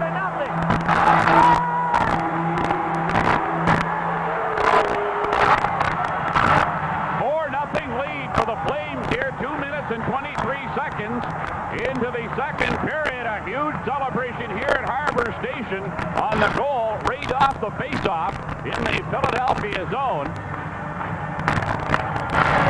They are standing, yelling and clapping and stomping and unison here in Harbour Station as the Flames now with a huge 4-0 lead on a goal coming right off a face-off to the stick side of goaltender Neil Little. And so the Flames now with a 4-goal bulge over the Philadelphia Phantoms, a team that has won all 9 road games of the playoffs prior to tonight. As Ladislav Cohn shooting the puck into the net right off that face-off. You want to believe it was right off the face-off. Dowd won it cleanly, and Cohn just whistled it past Neil Little. Cohn leading the league with 14 goals in the playoffs. Todd Halushko had been tied with Cohn momentarily with 13. And here come the Flames again, looking to add to their lead. Cohn for O'Sullivan, shot saved by Little. Cohn can't get to the rebound, which is cleared by the Phantoms, and this is going to go for icing. 16:51 remaining in the second. The Flames 4, the Phantoms 0. This is Labatt Flames Hockey. The Calder Cup Final on TVNB and 93 CFBC. Get you caught up to date on the scoring. Halushko with his second of the game, 13th of the playoffs for Murray and Gauthier at 1:31. A goal that Halushko scored because he's so fast and he was able to cut in behind the net before Little could get back into position. And then Cohn right off the draw with his 14th from Dowd at 2:23. It is indeed 4-0 for the St. John Flames as they try to send the series back to Philadelphia. And they're looking pretty good right now, thank you very much. Here's Montgomery. Ahead for Delmore, moving in on the left side with a shot. Save made by Moss. Delmore forces it in behind the net. Healy on the right side. Takes a hit from Sharon. Wilm has a hold of Maniluk. Now Montgomery for Healy to the right point. Stevens with a shot. It ends up in the corner. Gauthier knocks it away from Montgomery. Landry will skate after it. Takes a hit from Maniluk. Wilm the trailer. Backhands it up to center. Now Maniluk knocks Landry into the board. So the Landry, Wilm, and McDonald unit doing a good job of frustrating Maniluk and Montgomery. McDonald not actually on the ice for this line. Cowan taking his place. And now Cowan and Stevens punch one another in the face. So you mentioned earlier, and you talked about it on Friday night, that the animosity isn't there. But now with the Phantoms down 4-0, and they were planning to have a celebratory flight back to Philadelphia. They knew they were going home, but they were hoping to be drinking out of Frank Calder's chalice, and right now that doesn't appear to be the case. Well, the Flames aren't letting them do anything tonight. They're just playing a superb hockey game reflected by that 4-0 score, and they're just really frustrating, as you mentioned, Maniluk in particular, and also Montgomery to a lesser degree. Of course, Montgomery was the big star here on Friday with the 3 goals, and so far the big star in this one for the Flames has been Todd Halushko, and you know, he has scored 5 goals now in this series. And perhaps he has some revenge he wants to take out on the Philadelphia Flyers. This is a team that gave him an opportunity to play a couple of games in the National Hockey League after he played for the Canadian Olympic team in 1994. After the Olympics, he signed a contract as a free agent with the Flyers, went there, played 2 games, scored a goal, then they didn't give him another chance. But they're seeing him here, and what a show he is putting on. And the hard hitting is continuing. Puck is shot into the St. John zone. Flames get a power play out of the penalties, and we'll tell you about them in a moment. Here's Marty Murray over the Philadelphia line. Fakes the shot, moves in on the left side, centers. St. Louis on his backhand to the point. Bancroft with a blast. Oh, saved by Little, and the rebound is gobbled up by Coles. He'll play it to center for White to return for Coles. At the St. John line, a drop for White with a shot. It skips wide, and then Moss is able to knock it away. And then Moss gets all tangled up with Bruce Coles, and that draws a crowd as now Eric Sharon has a hold of the Philadelphia forward. The penalty calls, if you are scoring, Maniluk cross-checking, Stevens and Cowan unsportsmanlike conduct, all of those penalties at 3:49. You talked about Todd Halushko with 2 goals tonight for his 12th and 13th of the playoffs. Not to be overlooked is the play of Martin St. Louis. He has 2 assists and is a +3. And playing a very superb hockey game once again is Martin St. Louis with that great speed that he has. He certainly is a threat every time that he is out on the ice, and that is reflected in the fact that he is having a superb offensive game tonight. Of course, that is his strong suit. And then on the last incident in the St. John's zone. We had that goal-mouth collision, which Tyler Moss found himself at the middle of that incident with teammate Eric Chiron in there with a Philadelphia player. But you're right, tempers are getting a little bit short now. 4.5 minutes. That's all we've played in this action-packed second period. Flames with another minute 10 to go in their power play. It's Dowd from his own zone now for Kelly. Flames skating from our right to left. He'll try to play it on the left side for O'Sullivan, but that's knocked away by Lang. Cone back in his own zone, moves it for Dowd. Dowd steps in behind the St. John net and now leads the way, dropping it for Cone. He'll skate through center to the Philadelphia line. Cone on the right side for Kelly. Kelly, top of the circle, drops it for Dowd, back to Kelly. Wilm is in the high slot. Cone at the side of the net. Looking for Wilm. But the defender, Healy, was draped all over him. He couldn't get a shot. Now Wilm to the point. O'Sullivan on the right side for Jim Dowd. Back to O'Sullivan. O'Sullivan fakes the shot, gives to Kelly, top of the right circle. 25 seconds to go in the power play. Into the right wing corner for Cone. Cone sends it behind the net. Wilm is there, gives to Kelly. Kelly gets it for Wilm. Wilm back to the right point for Dowd. Dowd into the corner for Cone. Back to Dowd. 10 seconds in the power play. Shot, tipped, and it dribbles just wide. Now it's Kelly in front of Cone. Had it knocked away by Lang. There'll be a penalty though as Lang grabs a hold of Cone's stick. That was after the puck, while being behind the net. Cordeluz came out in front. Cone had the scoring opportunity and then was hauled down by Lang. And that coming just as the first penalty against the Phantoms expires, so it will not be a two-man advantage on the power play, but the Flames will go right back on having the man advantage as they nurture this 4-0 lead without having scored a power play goal, as all 4 goals they have scored have been even strength tonight.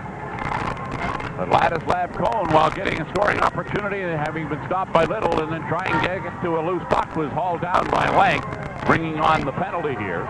And that gives the Flames another power play try here in the second period, where it played 5 minutes and 48 seconds. Yeah, and this is kind of interesting for the mathematicians among us.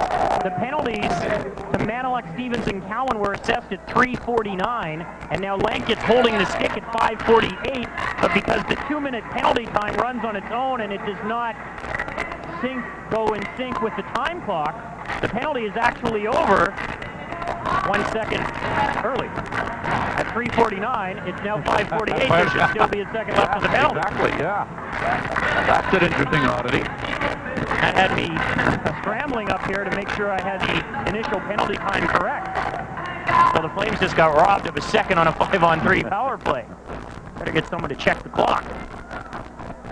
So now Lank is off for holding the stick at 5:48, and it's power play number 3 for St. John.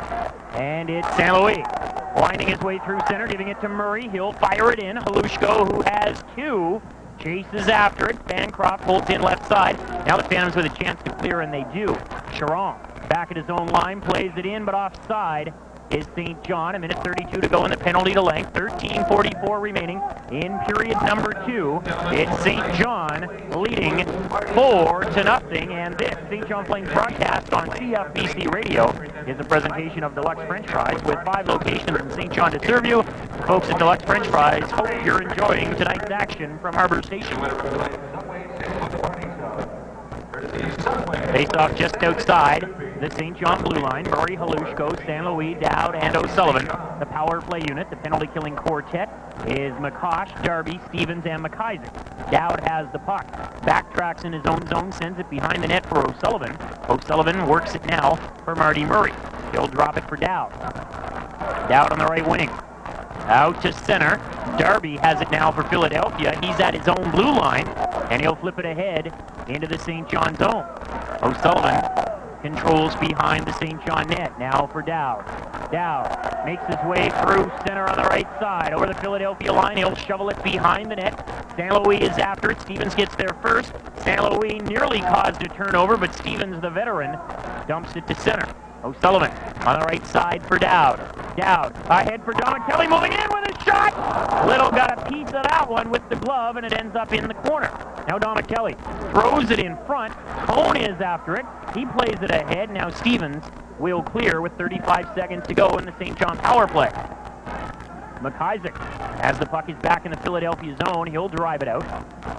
All the way down into St. John territory. Moss leaves it behind the net for O'Sullivan. For Wilm on the left wing. Wilm to the Philadelphia line. Chips it in behind the net. Cone pursues. Heward gets there first, drives it off the glass. Knocked down by Wilm. In the corner for Cone. Behind the net, Domicelli can't get to it first. Heward plays it away. Charon pinches in, keeps it alive. Now Domicelli is knocked down, and the Phantoms, Staples moves it out. O'Sullivan roughs up Heward in front of the St. John bench. Cone stands on his pass. Now O'Sullivan has it. Team's at full strength with 12 minutes remaining in the second period. Here's Cone into the Philadelphia zone with a shot. Kicked away by Little. Cowan into the corner for Cone. Cone behind the net. Cowan will chase after it. Heward gets to it first. He'll play it for White. He's on the backhand, and he'll move it off the board to the center. Blank is stripped by Landry. Now Cowan moving in on the right side as the Flames look to add to their 4-0 lead.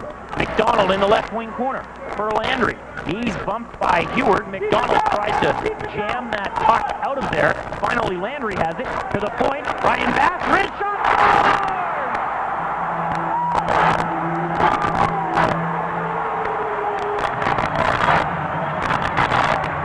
Ryan Bass with a wrist shot from the blue line, a low one, beating goaltender Neil Little.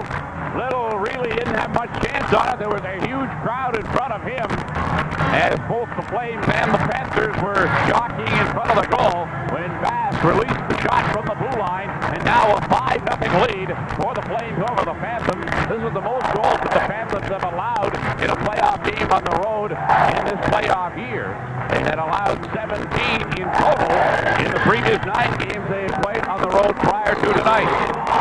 So Ryan Bass with a shot from the blue line, finding his way into the net beyond Neil Little. And the 5-0 edge for the Flames. And now they go for more as that puck winds up back in the Philadelphia zone.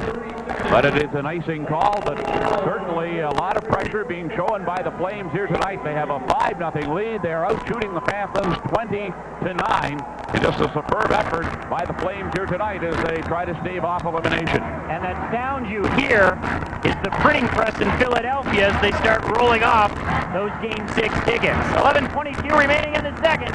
5-0 St. John on Labatt Flames Hockey. The Calder Cup Final on TVNB and 93 CFBC. One gets credit for the goal as he tipped Bass' point shot, evidently. Cowan with his 4th of the postseason. Bass and Landry the assist. 8:30 the time. But again, it was yeoman-like work by Landry and McDonald along the boards to get that puck out and get it to the point. And here's Halushko on a steal, on a breakaway for the hat trick. Halushko stopped by Neil Little, although he was fouled, and it's a penalty shot. Todd Halushko is going to get a chance on a penalty shot to get the hat trick.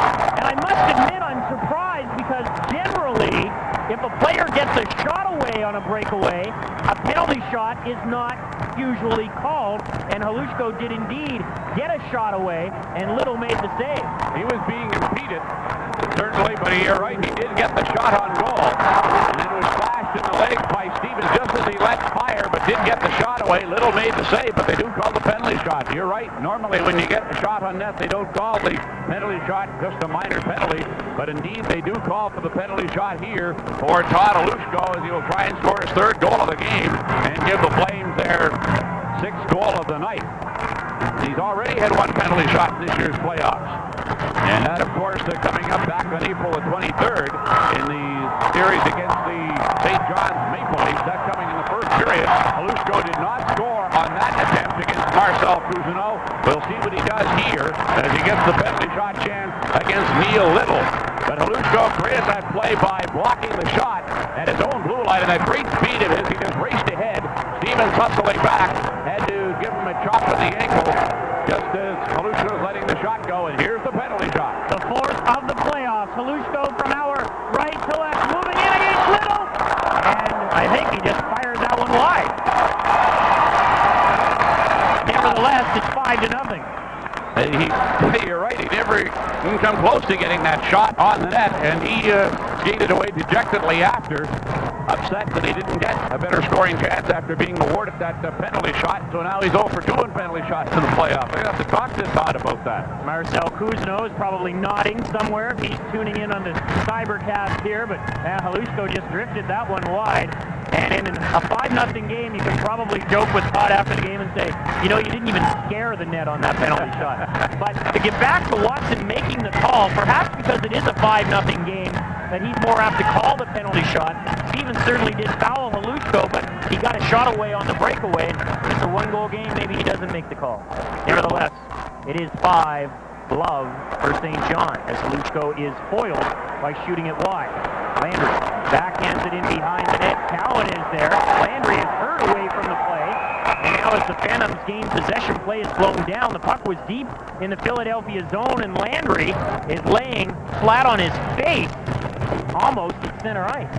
I didn't see that incident develop. You know, being a play-by-play broadcaster by regular profession, you have a tendency, your job there is to watch the puck all the time, as Aaron is doing here tonight.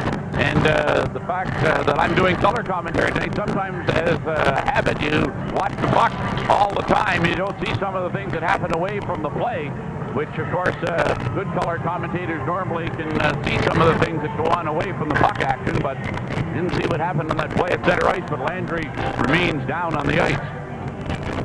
Haven't seen it on the monitor either. Hopefully the folks that are on the telecast tonight will provide us with a replay of the incident if they indeed have it, because they were probably following the puck as well. Again, it was so far away from the play. Cowan had the puck in the left wing corner, and Landry is down in center ice, almost at the red line.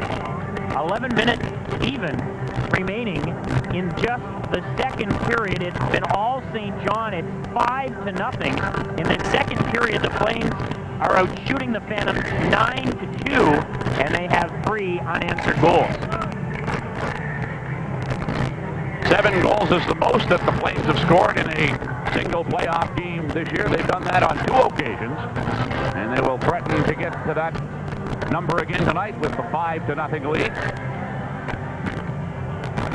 And that exactly is the score. St. John 5, Philadelphia 0, with Landry down. We'll take a break. 11 minutes remaining in the second. On Labatt Flames Hockey, the Calder Cup Final on TVNB and 93 CFBC.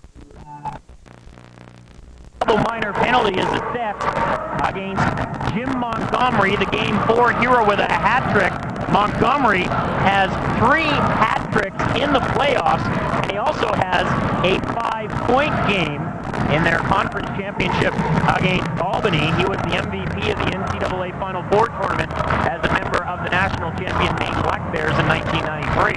Montgomery will sit in the penalty box in the double minor that you mentioned, Aaron, for high sticking as he flipped Eric Landry. We didn't see it, but it perhaps was another case of one of those sharpshooters of the Phantoms was being hounded by the checking of the Flames tonight. In this case, Landry doing the checking on Montgomery may have been a situation there where he had a little bit of too much of Landry and decided to give him the stick. Landry has gone off to the St. John dressing room for repairs. He lay face down on the ice for a long time and then finally got up and went off the ice on his own power. He didn't appear to have any cut, but he obviously was shaken up on the high stick that came from Jim Montgomery. And that will give the Flames now a 4-minute power play and a chance to stretch their lead, which currently stands at 5-0. Have to wonder the mindset on either bench. The Flames are thinking, well, we're going back to Philadelphia, and the Phantoms have got to be thinking, oh no, not only are we going back to Philadelphia, but we're getting hammered in the process. And Uncle Mo, Mr. Momentum, is resting firmly with St. John, heading to a 6th game on Wednesday night. Phantoms dump the puck into the St. John zone. Bancroft is back to pick it up. Murray, St. Louis, Halushko, and Chiron, the other members of the St. John power play with Montgomery off for 4 minutes for high sticking at the 9-minute mark. Chiron at the right point along the board for Marty Murray in front for St. Louis. St. Louis turns into the corner. He trips, gets back on his skates very quickly, tried to send it to the point for Chiron, but he lost the handle, and it slides out to center. Chiron's back to scoop it up. Now for Marty Murray on the right wing. St. Louis into the Philadelphia zone, drops it for Chiron. That's poked away, and it's out to center once again. Bancroft for St. John. Back in his own zone. Pounded defended by McCosh. A turnover in the corner. Bancroft gives McCosh a pretty good ride into the end boards. Murray with the puck, losing it. McCosh to the point. Hewitt with a shot. It fails over the net. We talked about the Phantoms. They're dangerous, short-handed. Bancroft behind the net for Marty Murray. 9:45 remaining in period number 2. It's the Flames 5, the Phantoms 0. Bancroft to the Philadelphia line, dropping it for Cone. Cone top of the circle with his shot. Big save. Kelly on the rebound. Tucks it behind the net, sends it to the right point for Bancroft.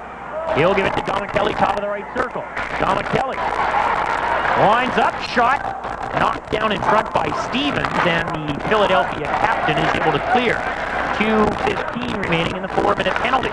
Here's Cone into the attacking zone once again. Cone is hooked off the puck by Stevens, who's on a partial break, but O'Sullivan and Gauthier converge on him, and he turns the puck over. Stevens not nearly as fleet of foot as some of the Philadelphia forwards, and O'Sullivan and Gauthier were able to recover and take the puck away. Now it's in the Philadelphia zone. Gauthier on the left side. For Cone all alone in front. Cone tried to dish off to Dowd, and Stevens dove and knocked it away, and I'm surprised that Cone wasn't thinking shot there, but the Flames perhaps looking to share some of the wealth with a 5-0 lead. McDonald for Cowan moving in. Cowan for Wilm. Wilm in front. McDonald can't tuck it home on the backhand. A minute and a half to go in the 4-minute power play. Flames. McDonald, top of the left circle. To the right point for O'Sullivan. Back to Gauthier with a shot. That one picked away by the defender, McIsaac. O'Sullivan to the right corner. Cowan loses it. McIsaac looks to clear, and he does. 8:15 remaining in the second period. St. John all over the Phantoms, 5-0. O'Sullivan fires it into the left corner. McIsaac is back, plays it off the boards for McCosh. McCosh on the left wing at center. Ahead for Darby, that's poked away by Bancroft, and that is offside against Philadelphia. Lots of action there without a whistle. Aaron mentioned the fact that Derek Sharon has been a key factor for the St. John Flames in this hockey game tonight after missing the game here on Friday. We got a little bit of concern a few moments ago when he went off to the dressing room after completing his shift, but he's now back coming out on the ice here on the shift here, so perhaps he had to make a bit of an adjustment there, maybe taking up on an earlier shift, but he has played a stellar game on the blue line, and that has been a big factor in the game this evening. And he has the puck right now, Sharon, with the alternate A back on his jersey tonight. This time, though, he's going to be called for icing as the Phantoms' Lank is back to get it with 7:51 remaining in the second period. Jeff Lank, for the Montreal Canadiens fans out there, he was originally a Montreal pick in 1993. He went 113th in the draft, never signed with the Canadiens organization, re-entered 2 years later, and Philadelphia plucked him in the draft, but boy, oh boy, did his stock ever fall. He went from being the 113th pick in 93 to the 230th pick in 95. The native of Indian Head, Saskatchewan, played his junior hockey in Prince Albert of the Western League. He was actually a teammate with current teammate Paul Healy. It's an option a player takes if he doesn't sign a contract from the team that drafts him the first time, hoping that he can get a better deal from the second drafting situation, but it doesn't always work out that way. It is indeed a crapshoot. Here's Murray in the high slot, looking for Halushko. Shot! Hit the side of the net. Fans thought that was the hat trick for Halushko. St. Louis in the left wing corner. Flames still operating on the power play. Tried to go back to the point, but it caroms off of Darby out to the St. John line. Sharon for Bancroft. Bancroft steps away from Maniluk. Now he's hit by Healy. Bancroft was on the ice, and he was able to knock it away from Maniluk, who would have been 2-on-0 with Healy from center. Nice play. Now Cone in front looking for Kelly, but it dribbles right over his stick blade out to center. Double-minor to Montgomery is over. 7 minutes remaining in the second period. Here's Kelly in his own zone. Kelly ahead for Dowd on the right side. He will send it in. And incidentally, Eric Landry is not on the St. John bench after getting knocked down and knocked out by the high stick from Montgomery. I would suspect that Landry might be getting some repairs in the St. John dressing room. Landry's played well tonight with a goal and an assist. Here's Bax for Dowd. Bax having words with O'Brien behind the play as Dowd carries in for Cowan. Cowan back, and Little makes the save, and he had to reach in behind his body with his trapper to make certain that he kept the puck out. That was a great scoring opportunity for the St. John Flames as they passed the puck around with great authority, but unable to get the puck in behind Little. But the defense of the Phantoms, who were so solid in a game here a couple of nights ago, are nowhere near the same in this contest this evening, as the Flames getting the superb chance there from Cowan after the alert setup, rushing up ice by the veteran Jim Dowd. And you know, Dowd, of course, winning a face-off earlier in this period that produced the goals just a split second afterwards. When he was playing with the Calgary Flames earlier this year, he was the top face-off man on the team, and Brian Sutter used him in all of the key face-off situations. And using his skill that he has developed over the years as a veteran player in the professional hockey ranks, Jim Dowd has been a big factor since coming back to St. John, where he played so well earlier on.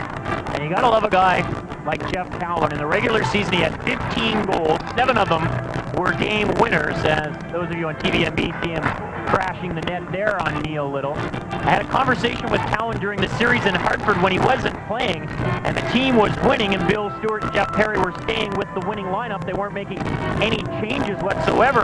Cowan said, you know, it's a tough situation to be in. You want to play, but you want to win, and as long as the team keeps winning, I'm not going to get to play. But he's the consummate team guy that he didn't mind sitting on the sidelines because the team was having success, even though as an individual he certainly wanted to be in the lineup. And he's back in there tonight, and as long as the team keeps winning, he'll be there to the bitter end now. And of course, if the team loses one more game, the season is over.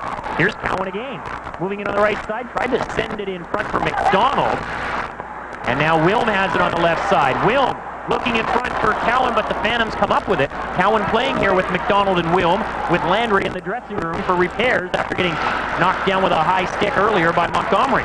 There's Bialois on the ice, getting an actual shift as opposed to just a fight. Up to the point, Heward goes around Wilm's shot.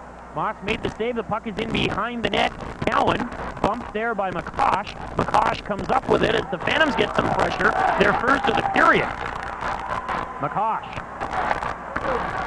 Shot hit Staples, and the Flames will clear. Shots are 23-9 in St. John's favor. Very indicative of the type of game it's been. Healy moving in on the left side. Healy in front for Maniluk. Murray knocked that one away. Now Montgomery knocked it just wide. Healy behind the net for Maniluk. Maniluk throws it in front. Montgomery fans on it, and the Flames are away, but there's a penalty against St. John. That was one of the few times in the game tonight that Montgomery and Maniluk have been able to create any great scoring opportunities, and they kind of got snuck onto the ice there by Coach Bill Barber, and the Flames are not able to get their key checkers out to go out against them. And Montgomery had a great scoring chance as the puck came to the slot, but he panned on it. And now is Sharon getting the penalty that will put the Phantoms on the power play here. You talked earlier about Jeff Cowan, the fact that he sat out some games and being the consummate team player he is, not complaining. Reminded me of a story in 1989 when the Calgary Flames won the Stanley Cup, and of course Lanny McDonald's final year in the league. He had a great run at the end of the regular season to get his 500th goal and 1,000th point. He started the playoffs, and there were some games that he did not dress on for the Flames as they marched on to the Stanley Cup playoffs. In fact, the 2 games before the final game of their championship series against Montreal, he didn't play, but finally got back in for that last game. But he never once complained. He wasn't very happy about it, but the consummate team player there as well. He also had a guy like a Tim Hunter, who was also not in the lineup for the deciding game at the Montreal Forum, and that was the only time ever, and it will be the only time now that the Forum is shut down, that a visiting team skated around the Forum ice with the Stanley Cup. That added to the excitement and the thrill of the Flames capturing that Stanley Cup in 1989. The fact that nobody had ever carried the cup in the Forum other than the Montreal Canadiens in celebration. And another thing that I remember well about that final game, which was back on May 25th of 1989, was the huge standing ovation from Montreal fans gave to Lanny McDonald, who finally got to win a Stanley Cup after 16 years of trying in the National Hockey League. The fans in Montreal showing tremendous class, even though they're heroes who they treat as a religion were beaten. They recognize the accomplishments of most particularly Lanny McDonald. Memory serves, he scored a goal in the clinching game as well. Very important goal. Wasn't the winner, but it was extremely important. Here's McIsaac with a shot right off the face-off. It ends up along the right wing boards. White back to McIsaac. The return for White at the top of the circle. Into the corner for Darby. Darby spins away from Bancroft. The Phantoms are operating on the power play with Sharon off for obstruction holding the stick at 14:58. It's White, top of the right circle. Down low for Darby. Darby back to the top of the circle for White, to the point for McIsaac. McIsaac on the left side. Heward, quick shot. Stopped by Moss. That's just the third and fourth shots of the period for Philadelphia. 4:25 remaining in the second. St. John leading 5-0. Here's Cone creating a turnover at the Philadelphia line, and he fires it in deep. Halushko, who has 2 goals tonight and who was thwarted when he shot wide on a penalty shot, keeps the puck in the Philadelphia zone. Now the Phantoms get a chance to skate it to the St. John line. It's Heward on the right side. He runs into O'Sullivan. Murray plays it off the boards. McIsaac able to hold in. McIsaac for Montgomery. Montgomery battling with Murray. Now Healy has it into the corner for Maniluk. He turns it over to O'Sullivan. McIsaac tries to keep it. Now he hangs on to Marty Murray just to ensure that the St. John captain doesn't skate in on a short-handed opportunity. Now the puck is shot deep into the St. John zone. 40 seconds to go in the penalty to Chiron. Gilmore can't hold in. Murray will skate after him, but he elects to head to the bench for fresh legs with 3.5 minutes remaining in the second period. It's all St. John, 5-0. Montgomery into the St. John zone. Montgomery for Maniluk, moving in, shot safe on the box as Maniluk tried to make it 5 straight games in the Calder Cup final with at least 1 goal, but Moss shuts the door on the AHL top point man in these Calder Cup playoffs. Here the Phantoms coming in 2-on-1. McCoss by a what a save by the St. John goaltender as he stops the animal. Bialowas kicking out the left toe. Now McCosh in front. Bialowas can't get to it, and the Flames are going to take an ice hit. Wow, a couple of great saves by Tyler Moss. First off of Maniluk, who was threaded a perfect pass from Jim Montgomery, and then it was Bialowas, an unlikely source, but he had a great scoring chance in that pass across, but coming across quickly with that leg of his left leg, kicking it out. Goaltender Tyler Moss, and he certainly is in his zone tonight as he coming up with another big save. There, he hasn't been tested all that much, but when he has been able to come up with some great stops.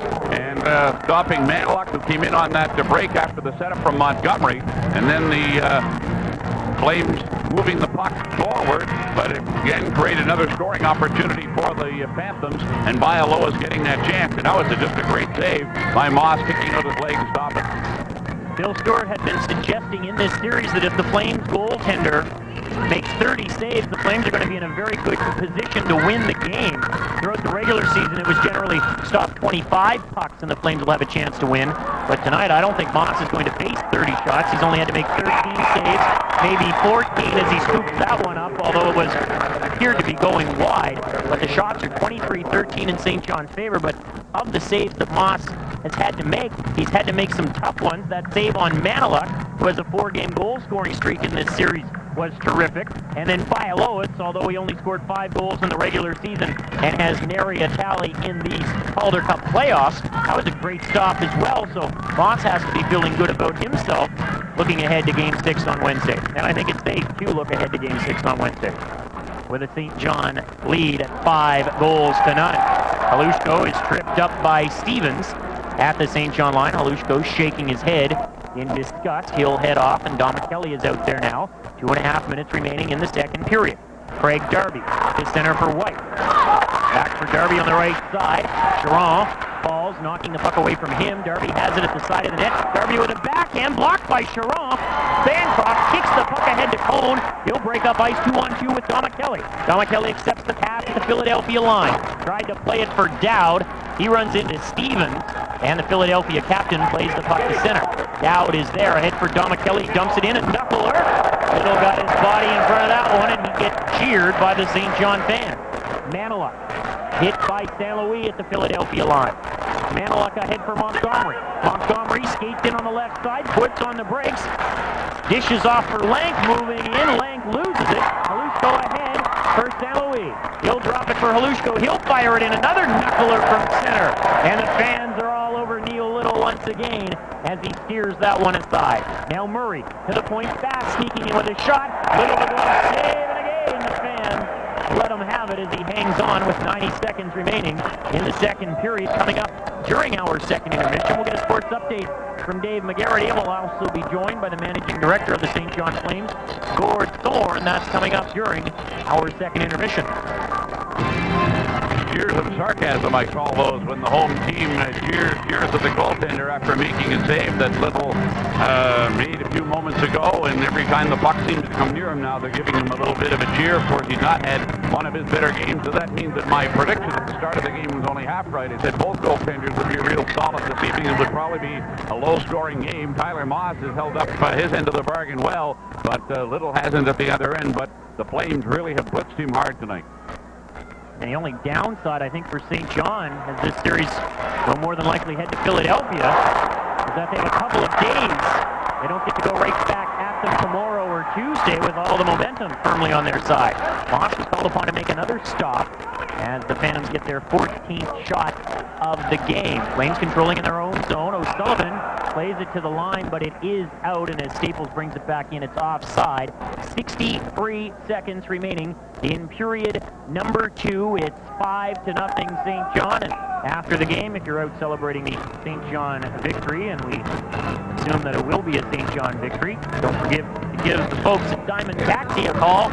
They'll get you home safely after the game. Diamond Taxi is the proud supporter of Flames hockey here on CFBC, along with Peter Marr. I'm Aaron Kennedy. The Flames scored first early, and they have since scored often. 2-0 after one, and they've scored 3 consecutive goals here in the second. Halushko is second of the game, 13th of the playoffs. Cone with his league-leading 14th, and Cowan with his 4th, and it's 5-0 with the face-off outside the St. John blue line, controlled by the Phantoms. Staples will send it in. Bass knocks it down and fires it into the Philadelphia zone, and that will be icing as Jamie Heward took the circuitous route back to the puck to ensure that the play would be blown down. Well, you mentioned the fact that when you score a big, huge differential score victory over an opposing team, you like you like to carry that momentum on right away. You'd like to really play the game the very next night. But in this particular situation, if indeed the Flames do roll over the Phantoms here this evening and send the series back to Philadelphia, they won't get to play until Wednesday. So by that time, some of that momentum will have died down, and the loss will be fully absorbed by the Phantoms and perhaps out of their system. Puck is in the St. John zone. Darby goes back to the point. Gilmore backhands it ahead, but it's left down by Jim Dowd. Dowd forced into the corner by O'Brien. Coming up with it is White. Sharon grabs a hold of him, and Cone will play it out as he got smucked by Darby. 30 seconds to go in the second period. Stevens ahead at center. White appeared to be offside over 2 lines. Play continues, though, as the puck is in the St. John zone. Darby loses it.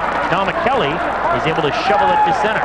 White is back there after. Just 20 seconds to go in the period. O'Brien moving in. Bancroft will take him off the puck, and they get holding on to one another in the corner.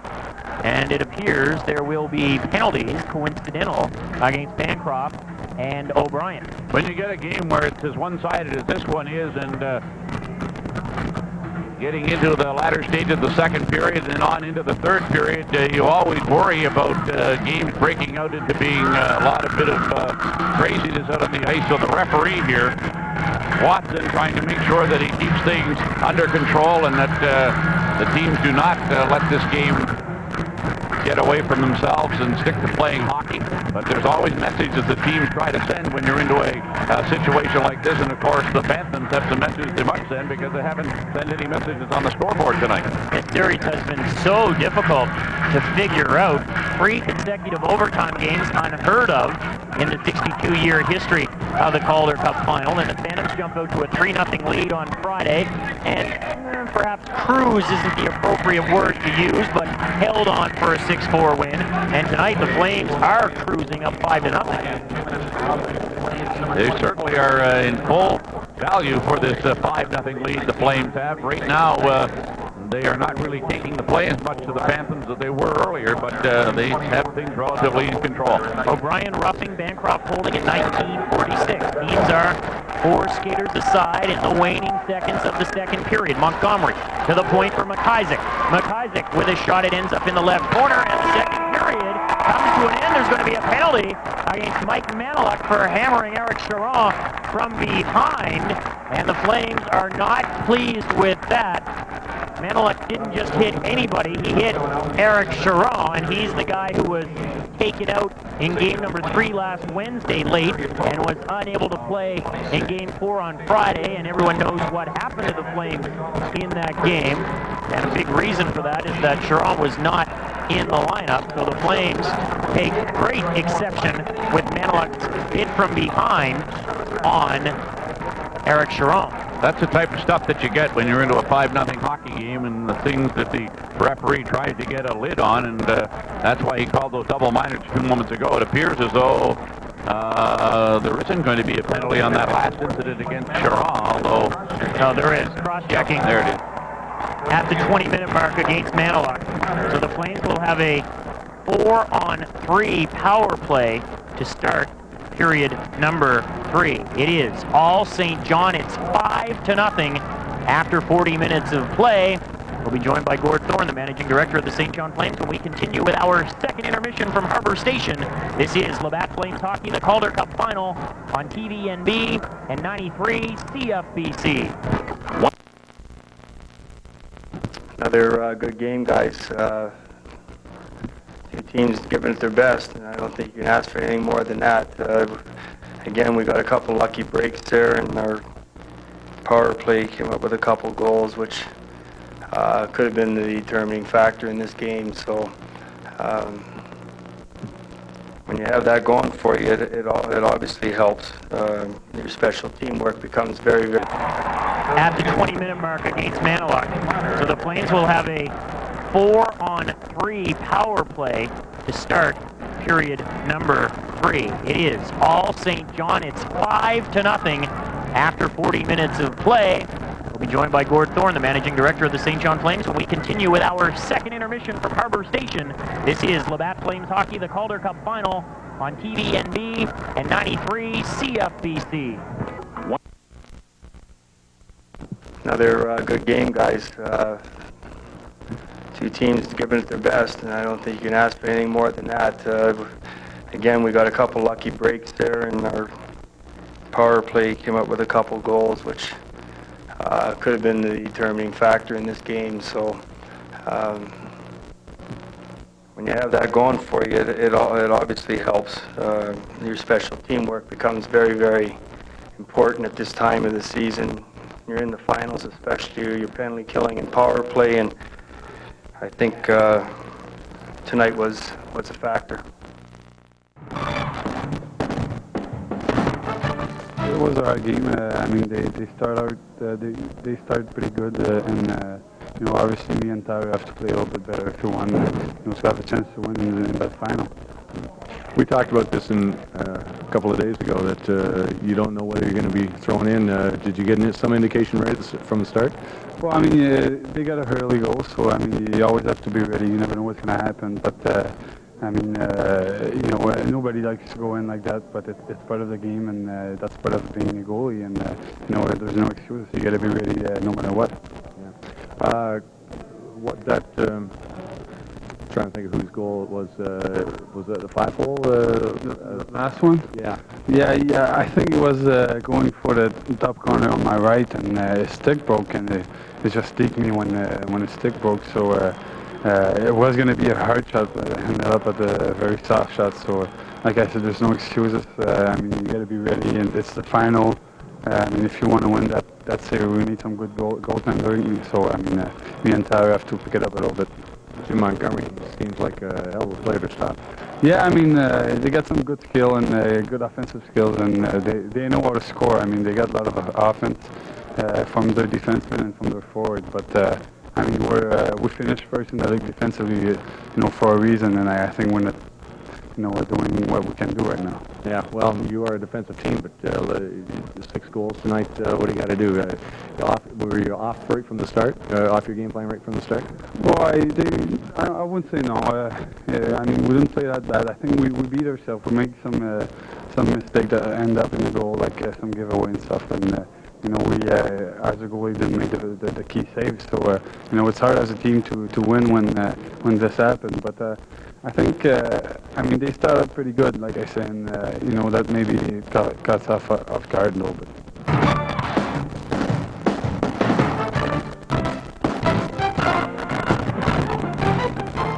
Anytime you spot a team 3 goals right off the start, putting yourself behind the 8th ball, and we did that tonight, and as a result, we fought hard, but we lost 6-4. You can't give up 6 goals and hope to win.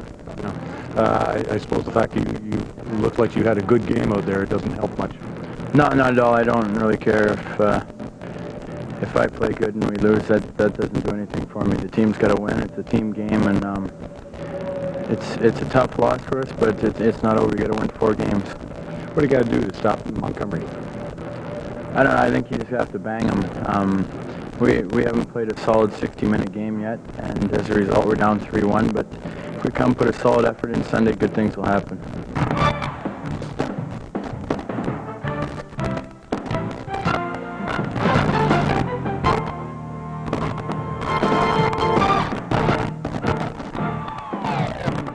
We didn't want to be down 3-1 against the Phantoms, but you know, we're still at home. We got another game left, and now we just got to take it game by game. You know, go out and you know, just do the best that we can. And I think you know, we're not out of this series by a long shot. There's no question. I mean, there's probably been a number of times this year where we've gone on a 3-game winning streak against good teams. So I mean, it's not out of question, and it's not an impossible, you know, thing to happen. So I think, you know, the guys are positive, and the outlook in the room is that, hey, we can still do this. Like nobody's given up yet.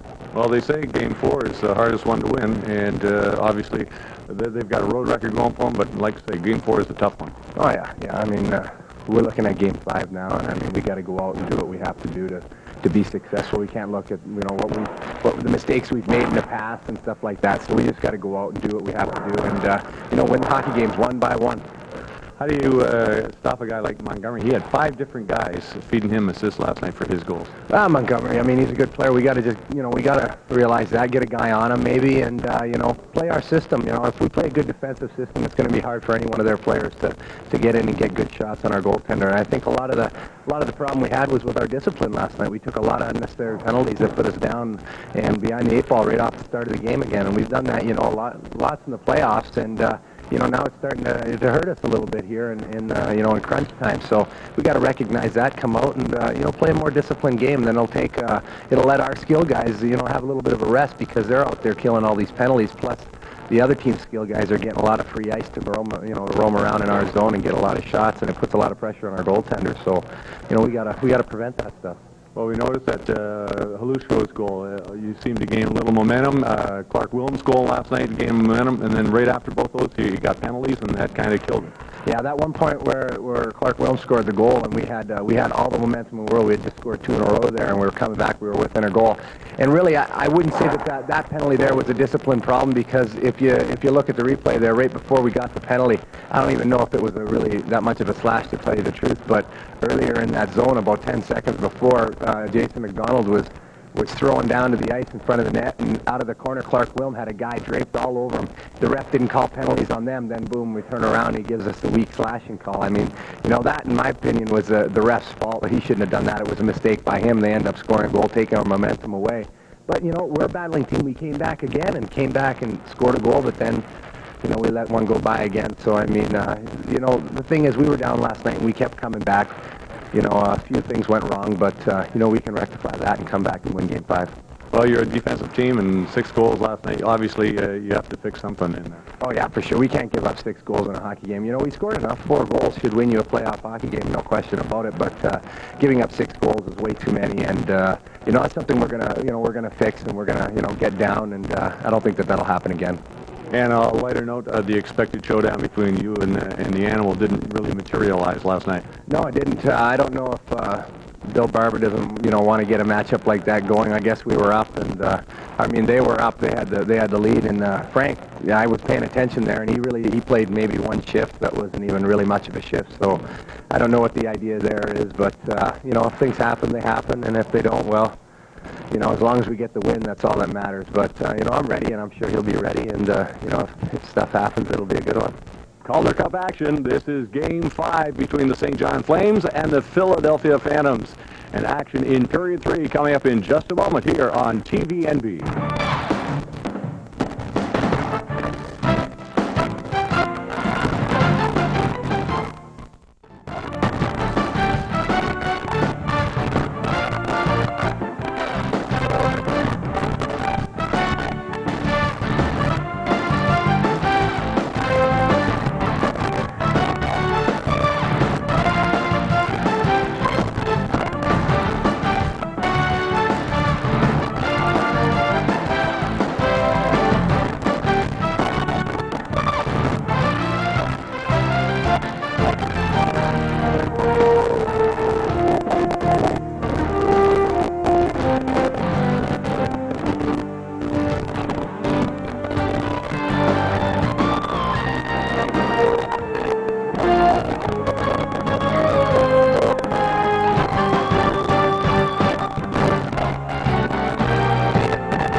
To Harbour Station. I'm Aaron Kennedy along with Peter Marr. St. John leads Philadelphia 5-0, and I was just chuckling to myself during the intermission. We had a penalty shot in this hockey game, and that was so anticlimactic because Halushko fired it wide of the net. Exactly. If that had been in a 3-2 type situation, it would be really stand out as a staple of this hockey game. But yeah, you almost forgot that there was a penalty shot taken since it was awarded when the score was 5-0, and the shot by Halushko going well wide of the goal.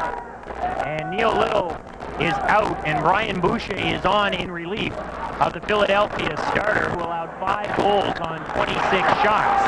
Flames are on a 4-on-3 power play to start the third. And here they come on a 2-on-1. Eric Sharon and Jim Dowd down on the left wing into the Philadelphia zone and dropped. Halushko shot saved by Boucher.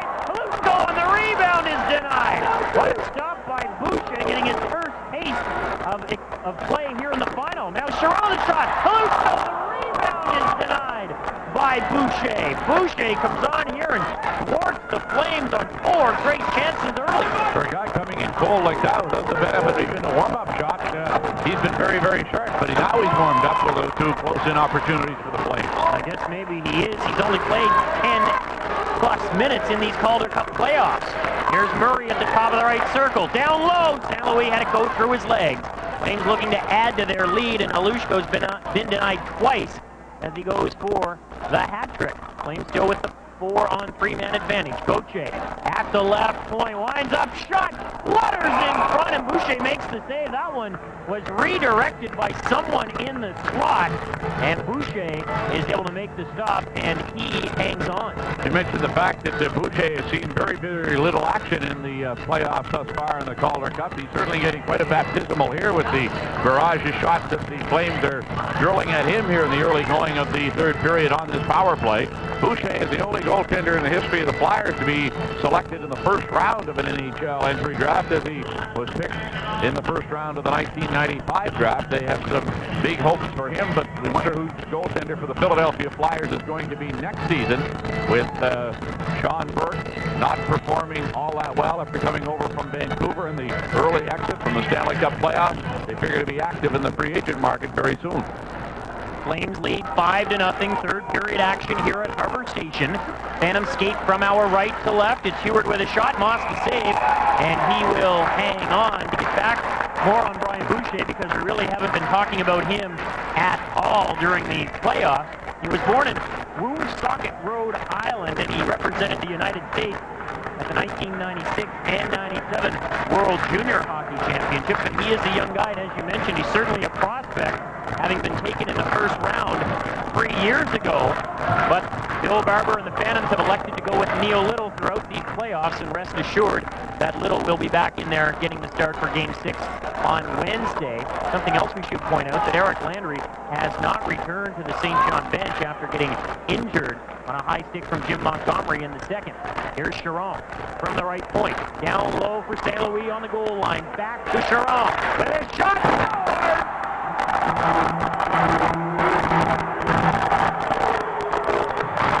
Eric Chiron ripping the shot from the blue line, the power play goal. The first such goal for the Flames tonight, giving them a 6-0 lead as they work the puck around with tremendous precision in the offensive zone. Worked it back to the blue line, and Chiron rifling the shot. And so Boucher is beaten for the first time with the 6th goal the Flames have scored in this game tonight. The slap shot going off the stick of the Philadelphia player in front of the goal, redirected up high, going into the cage, and it's now 6-0 for the Flames over the Phantoms. As that's been shot by Eric Chiron, coming back into the lineup to steady the defense and also contribute in the offensive way by scoring the goal here. Believe it or not, Eric Chiron's first goal of the playoffs, but he just brings so much to the table. Chris O'Sullivan and Martin St. Louis get the assist. This is the Flames' 20th game of the playoffs. They have scored a power play goal in 18 of those 20 games. And Bialowas and Thompson are on the ice at the same time. And you would have to expect that both of those players will get more ice time. And now Bialowas bumps Rocky Thompson because the outcome of this one is no longer an issue. It is a rout. The Flames are called for icing with 17:36 remaining in the game. It's 6-0. But Thompson and Bialowas have already been on the ice longer together than they were the last time they were, because the puck was just barely out of the hands of the linesman dropping the puck in the zone earlier on in the hockey game when they engaged in a fight. Well, this time, as you mentioned, they did get close together there on one occasion, but didn't drop the gloves and sticks. But you have to figure that perhaps we might see something as Bill Barber, realizing this game is out of reach at 6-0, wanting to send some other messages before heading back to Philadelphia. And it is safe with a 6-0 St. John lead to tell you that the folks at Fundy Communications and the Flames and officials in Philadelphia are working diligently behind the scenes. There is a very good chance that Game 6 will be televised on TVNB on Wednesday night. If the TV coverage doesn't come together, it of course will be broadcast live here on CFBC and on the Cyborgcast beginning at 7:45 Atlantic, but be listening for an announcement tomorrow as to whether television coverage will also be available. Here come the Flames.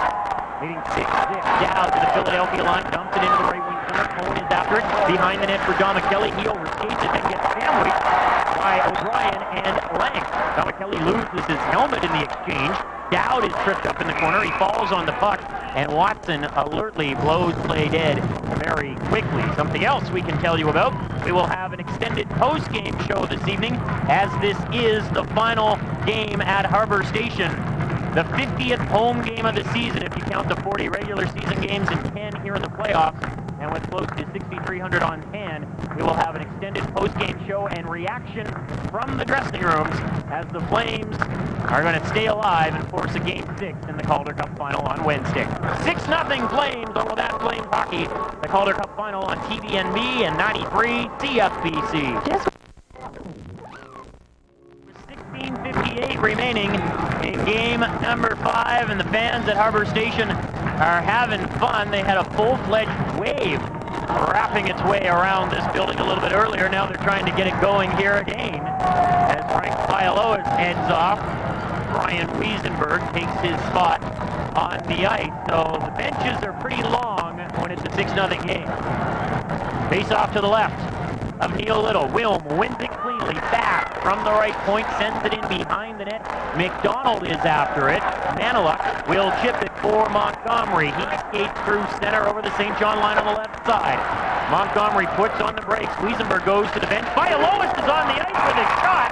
That's stopped by Moss, and now Bialowas and McDonald get their sticks up. And something that we should mention once again, because it bears repeating, is that Eric Landry is out of this hockey game, but we can only hope that he's okay. He has a goal and an assist tonight, and of course on Friday that remarkable streak where the Flames had never lost when Landry registered a point came to an end. But Eric Landry is a guy the Flames certainly want and need for Game 6 on Wednesday. And he had been playing just a solid hockey game here tonight prior to being clipped with that high stick. So hopefully it is not an injury that's going to keep him out of action for game number 6 coming up on Wednesday night.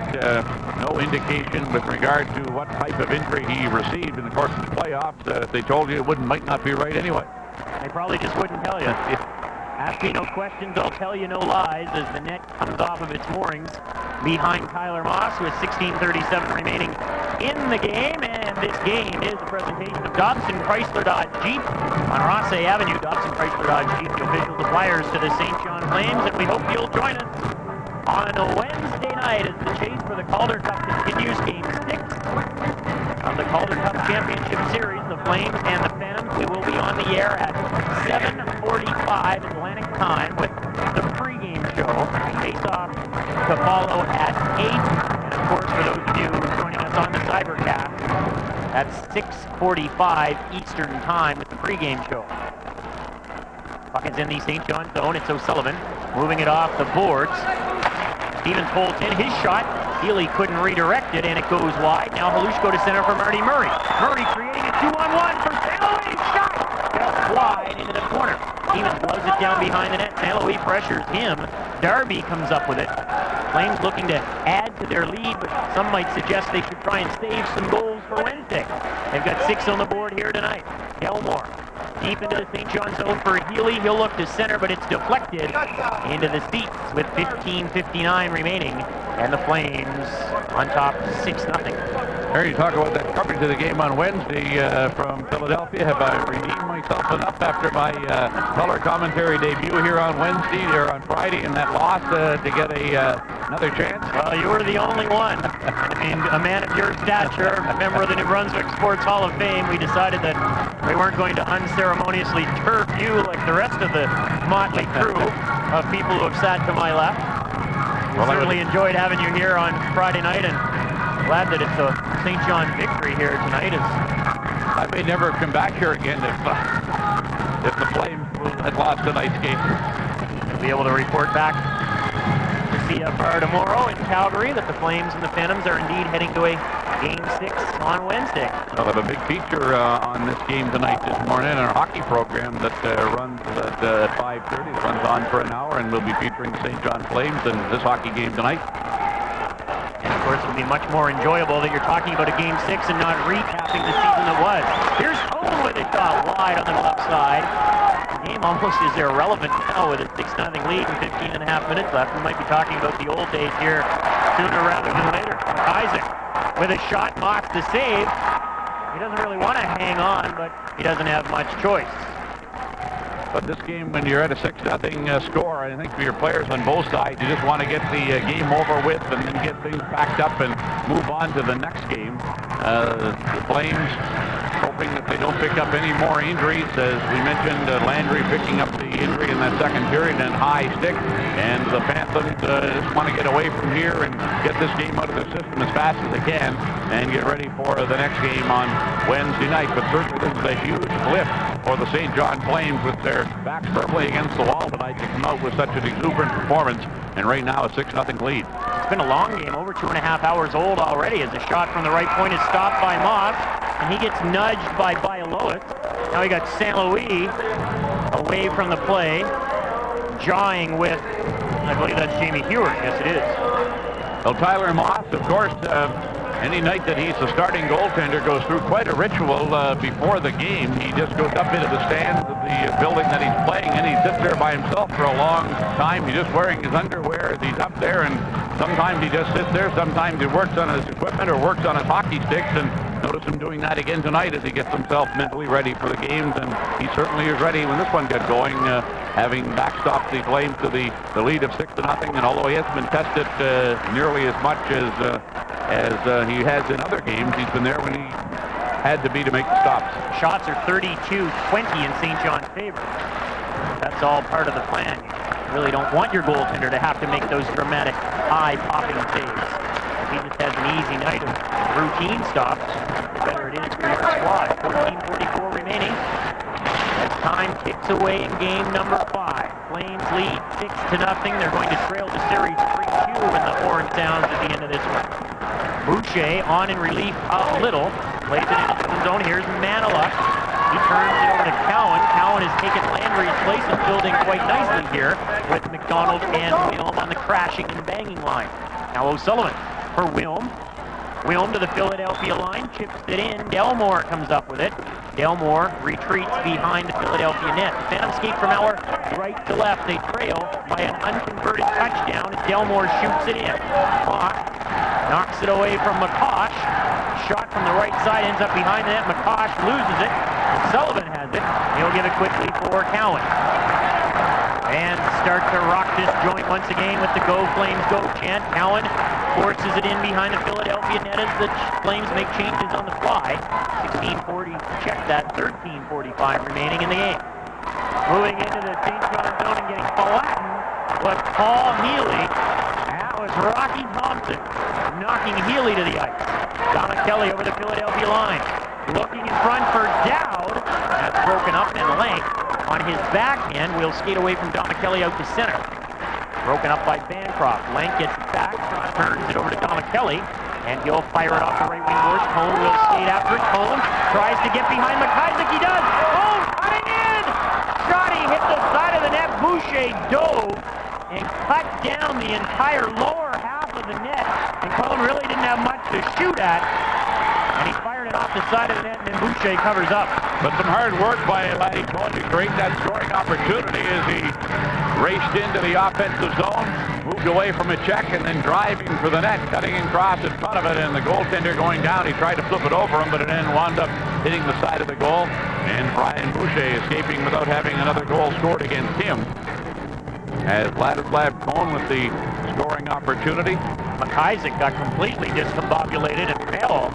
Cone just blew by him and cut from the right wing boards in front and just narrowly missed tucking it home for his 15th of the playoffs. He only had 25 during the regular season. I shouldn't say only 25, he had 25. Here's Bialois.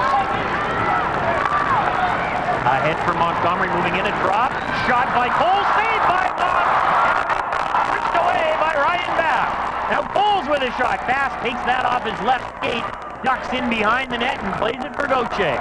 Even though it's 6-0, the fans are still enjoying themselves immensely. Here's Murray to the Philadelphia line. He'll send it in behind the net. Not too many of those fans have left either, despite the one-sided score. But when it's a home team that's on the scoring end, you like to say and cheer them on, and of course they'll want to give them a huge roar of approval at the end of the game to send them on to Philadelphia and try to spur them on to 2 more wins. Here's McCosh to the St. John line with his shot. That one caroms off of Sharon's shins. That's difficult to say, actually, as the Phantoms flip the puck in. 12-12 to go. Moss reached out and tried to knock Wiesenberg down as the Phantoms are getting a little ugly here. Now O'Sullivan is going to drop the gloves with Wiesenberg.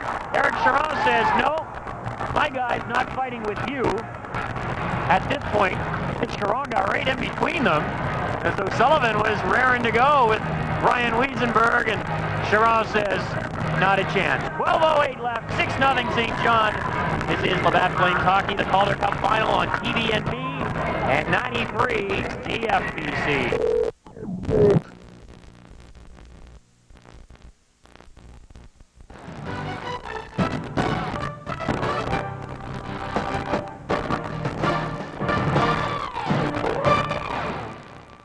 Game on Wednesday, and they'll try and win that one and then force a game 7. Once so far in the playoffs this year, the Flames have come on to win 3 consecutive games, and that of course was the final 3 games they had in the series prior to this one against Hartford, and so looking to do that again here. Philadelphia has never even trailed in a series. Of course, they've trailed in individual games. They have never trailed in a series, and if they're going to trail in this one, it would only be after a Game 7 St. John victory. But this much is certain. Wednesday night, Game 6, 8 o'clock Atlantic time at the Core State Spectrum Spectrum, and what a zoo that'll be in Philadelphia, Pennsylvania. Here's Peter White, the center for O'Brien. 4 skaters aside. There's lots of room to maneuver. Dowd now has the puck for St. John. He'll drop it for Kelly. He winds his way into the Philadelphia zone. Kelly on the left side fires it in behind the net. Bancroft will meander in from the right point. The Philadelphia net is off of its moorings, and the officials are alerted to that. And we get a stoppage with 1:32 to go in the coincidental penalties. The goal scoring in this game, Halushko has 2. Landry, who was injured when he was felled with a high stick in the second. Cone, Cowan, and Sharon have the other St. John goals. Landry, incidentally, has not returned. Ryan Boucher in goal for the Phantoms, coming on here in period number 3. As we mentioned earlier, Ernie, you mentioned he's from Woonsocket, Rhode Island. Who is the other hockey player from Woonsocket, Rhode Island? Don't play trivia with me. I'm telling you, it's not a good idea. His first name is also Brian. Brian Berard, the fine young defenseman of the New York Islanders. You got it! You got it! Puck is played all the way down into the St. John zone. Cone is back there after it. He'll shoot it in behind the net. Bancroft. He'll play it out to center for Clark Wilm. Wilm drops it for Cone. And Cone cuts back into his own zone. Cone, pursued by Darby and Healy, elects to throw it back to Bancroft. He's now behind the St. John net. The Flames skate from our left to right, and it's just 4 skaters aside as Cone makes a nifty move around Healy at center.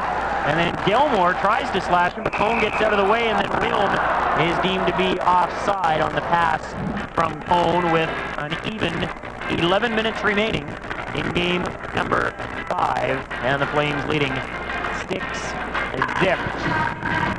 Monica Seles beat Orange Sanchez Vicario 6-0 in the second set of the final of the French Open yesterday, but Sanchez Vicario rebounded to win the decisive third set. It is like a tennis score up there right now. It is at 6-love for the St. John Flames. And the Flames, of course, will be packing up and heading to Philadelphia tomorrow for Game 6 on Wednesday night. Orioles are playing the Phillies on Tuesday night in an interleague matchup as well. Are you planning to attend? Rest assured, I shall be there. Here's Murray in the St. John zone, battling along the boards. Fast is there to lend some assistance. Montgomery trying to freeze it. Now finally comes in front to Maniluk. He'll give to Heward. Heward on his backhand, can't get it through it. Halushko knocks it away. We mentioned Heward on his backhand, a far less daunting proposition than Heward on his forehand. Here's Montgomery over the St. John line. Montgomery in front, leg dishes off. Maniluk scores, and it's 5 straight games with a goal for Mike Maniluk. And now Montgomery and Marty Murray mix it up in the corner. Maniluk comes over and grabs a hold of Marty Murray, and things are degenerating here. The score is now 6-1. But Maniluk scoring the goal for the Phantoms. That was simply a pretty passing play as they worked the puck around and consequently working goaltender Tyler Moss out of position. And Maniluk essentially with an open net able to slide it into the goal and break the shutout bid of Tyler Moss here in the third period. The goal coming with 9 minutes and 39 seconds left to go in the third period. Or coming at the 9:37 mark, I should say, of the third period. And Tyler Moss trying to chalk up the shutout, won't get it. So now he just takes a drink of water, content now to get the W. Yeah, exactly. Tyler Moss won't be too concerned about losing the shutout. That was a pretty nifty passing play. Montgomery to Lank, who literally turned it into a 2-on-1 in tight with Maniluk. And Maniluk isn't going to miss an open net very often. So it'll be Maniluk, his 13th from Lank and Montgomery in 9:39. And if the Phantoms win this series in Philadelphia, I think Maniluk is a far more realistic MVP candidate than Neil Little. He certainly has been very, very impressive with his scoring touch. Maniluk, and tonight he's gotten a little bit antsy from time to time. The checking against him has been very close and tight by the St. John Flames tonight. He got frustrated on occasion, but he got a measure of revenge there by scoring the Phantom's first goal of this hockey game. As Maniluk just a superb run here in these playoff scoring goals with tremendous regularity for the Phantoms, does it again. And Montgomery in on that great passing play. Montgomery was the captain of the University of Maine Black Bears when they won the NCAA championship in the United States back in 1993. Another member of that team is McIsaac, who plays on defense here, and also Paul Correa, who would go on to brilliance in the NHL before having it impeded this year by a serious concussion that saw his season end much earlier than it should have. By a former Calgary Flame. Yes, indeed. Unfortunately, this thing happened in the game that you get. Montgomery and Gauthier get coincidental roughing minors after the goal at 9:39. Teams are now back to full strength, however, as they were already playing 4 skaters aside. Chiron fires it on the right wing and center for Dowd. Dowd into the Philadelphia zone. He'll drop it for St. Louis. Back in front for Dowd. Wiesenberg tied him up. Now Dowd battling Delmore in the corner. Puck pops over a Philly defender stick. St. Louis looking in front for Domicelli, but Wiesenberg is there. He'll shoot it off the boards. Chiron can't keep it in, and Bancroft has it back in the St. John zone with 9:40 remaining. You mentioned earlier, Peter, no one is leaving this building. They want to be here to salute the Flames for what has been a memorable season, and perhaps more memories will be created in Philadelphia on Wednesday and Friday. Wednesday is a certainty. Friday, Flames will hope to make happen. Here's Cowan into the Philadelphia zone. Cowan in the high slot loses the puck, and Jamie Heward will gallop to center and fire it in. Home steps away from Healy. The puck is behind the St. John net. Home retrieves it, plays it for Cowan. Cowan just gets Heward. Heward tried to throw the shoulder into Cowan. Cowan stood there, absorbed it, and Heward spills to the ice. And St. Louis creates a turnover at center. Wilm for Cowan moving in on the right side with a shot saved by Boucher. And he covers up on the rebound, and now we get Staples and Cowan pushing and shoving. So the Phantoms trying to send a message as this series is set to return to Philadelphia. 8:48 remaining in the third. It's St. John 6, Philadelphia 1, and this is Labatt Flames Hockey, the Calder Cup Final on TVNB and 93 CFBC. At Harbour Station, they've just announced the winning 50-50 ticket number, and I noticed that my wife, my parents have not moved out of their seats, so it looks like I'll be flying coach to Philadelphia as opposed to first class. So they're holding your ticket, or they're not the lucky one tonight. And while this Calder Cup final series will continue on Wednesday, the Stanley Cup Finals will be getting underway with the Vancouver Canucks, the Washington Capitals and the Detroit Red Wings getting set to battle. Vancouver Canucks, my goodness, it is a memory. Not having made the playoffs this year, but it's shaped up as the most interesting final. The Capitals trying to become the oldest team in history to capture the Stanley Cup in terms of their average age of the hockey team against the defending Stanley Cup champion, the Detroit Red Wings. The Red Wings becoming the first repeat finalist since Pittsburgh did it in 1991 and again in 1992. Phantoms are offside at the St. John blue line. An interesting story about Washington advancing to the Calder Cup Final. Archie Henderson, someone you're very familiar with, of course, a long-time player, a big tough guy, and big is the appropriate word to use to describe Archie, now a pro scout with the Caps, one of the fun guys to talk to. He was on this very program, sat in that very chair at the beginning of the playoffs, and told me with a straight face that the Washington Capitals are a legitimate Stanley Cup contender, and they're going to advance to the final. And I tried not to laugh and said, well, Archie, who are they probably going to play? And he said, well, maybe Detroit, maybe Dallas, but they're going to be there. Sure enough, they are. Archie's a better prognosticator than he was player. That was quite a prognostication, because I don't think too many other people put too much stock in the Washington Capitals hopes. 8:20 remaining in this game. Flames 6, Phantoms 1. Halushko at center for St. Louis, moving in on the right side. St. Louis tried to go through McIsaac. He can't. He keeps possession, however. St. Louis in front for Murray. The pass comes to Halushko. Oh, shot! Pass saved by Boucher. And Halushko thwarted once again on his hat-trick bid. Now Maniluk into the St. John zone on the right side. He takes a hit from Chiron. Bowles has the puck. Chiron forces him off of it, and it slides out to neutral ice, and we get a penalty coming up away from the play. So Todd Halushko again with a great scoring opportunity for the St. John Flames, only to be stymied once again. Halushko is scoring his second goal of this game in bids to score his third and come away with the hat-trick performance has been thwarted on 3 great scoring opportunities, not the least of which was a penalty shot that he was awarded in the second period. He wasn't really stymied on that one. He stymied himself with a shot that went wide of the net. So the penalty here is against Manilock of the Phantoms. And that is stirring them, and we have some more stirring on the ice, but the officials getting in there quickly to make sure there's no further disturbances on the ice. I'd like to keep things under control as the Flames now get set to bring on the power play once again. The Flames are leading 6-1. They have scored just 1 power play goal, as they have notched 5 on the even strength situation. The only power play goal for the Flames coming here in the third period. Eric Sherrod notching that one with a shot from just inside the blue line. Manilock has picked up a slashing minor and a 10-minute misconduct for good measure at 12:09. So if you are scoring, Wiesenberg will serve the minor penalty. Halushko has 2 goals. He has 9 shots, and that doesn't include the missed opportunity on the penalty shot. That's right, doesn't even register as a shot. He went well wide of the net. It was the penalty non-shot. And he knew it. He just skated away and completely upset with himself back in the second period when he was awarded the penalty shot. Of course, it was 5-0 at that point. It's now 6-1 as the Flames go to work with the man advantage. John McKelly into the Philadelphia zone, dropping it for Dowd in the high slot with a shot saved by Boucher, no rebound. Boucher has played well since coming on in relief of Neil Little. The Flames have 10 shots in this third period against the rookie netminder from Woonsocket.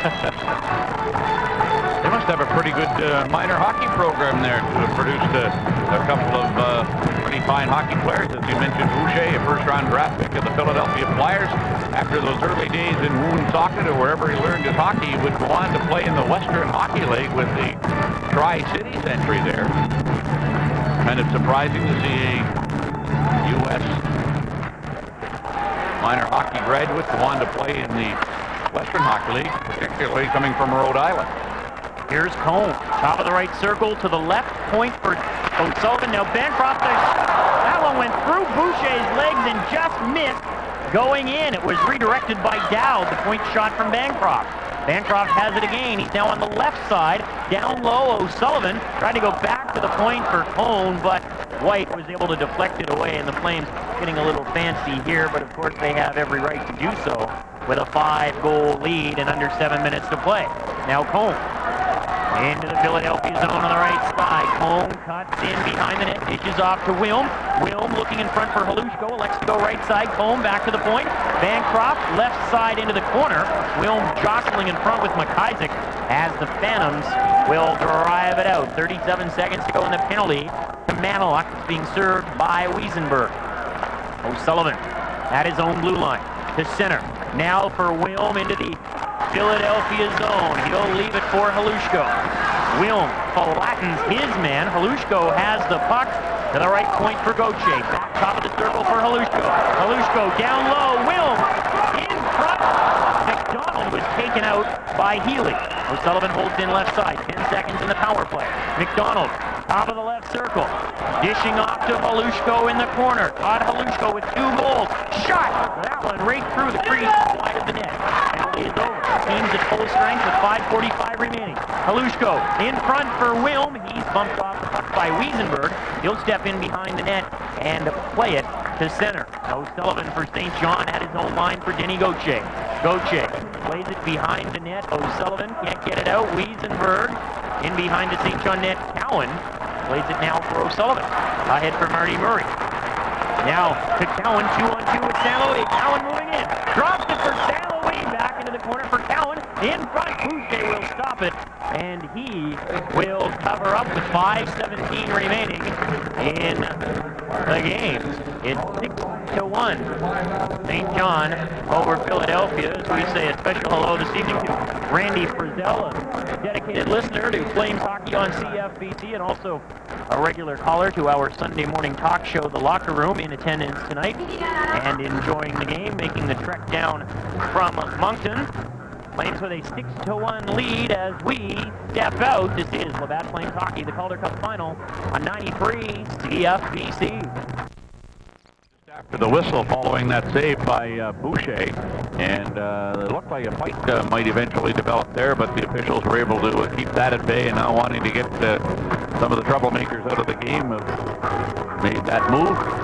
And while Brian Boucher came on here in the third period to replace Neil Little, there will be no discussion with regard to who the starting goaltender will be for the Phantoms in game number 6 on Wednesday, because Little has been the man who has been their starter all through the playoffs here, and just giving him a little bit of a breather here in the third period. The Flames, of course, through the course of the playoffs have had Jean-Sébastien Giguère and Tyler Moss play quite regularly, but Moss is the guy who's carried the ball as a starter in all games in this series. And this game is a presentation of Leon's and Centennial Pontiac Buick GMC on Rossay Avenue. 5 minutes to go.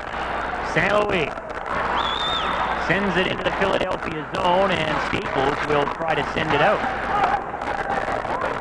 Here's Wiesenberg over the St. John line on the right side.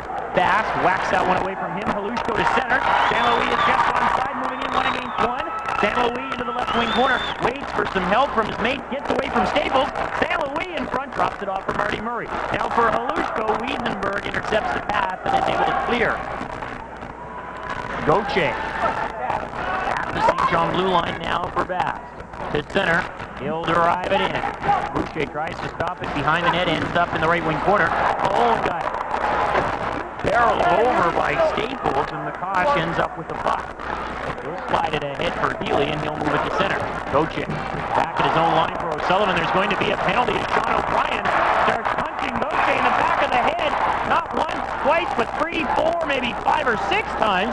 He's still giving him a few more noogies. And now Gauthier is wound up after getting jumped by Sean O'Brien. And so he had Gauthier down on the ice to just continue to throw the punches. And the fans, as you can tell, not liking that as they salute O'Brien as he goes off. And now O'Brien looked like he was leaving to go to the dressing room. Now he's been back out again. Goes back across the ice over to the penalty box, but the referee is telling him to go back from whence he came. You're out of the game. Now he's got a stick. Maybe that's the special stick that he wanted.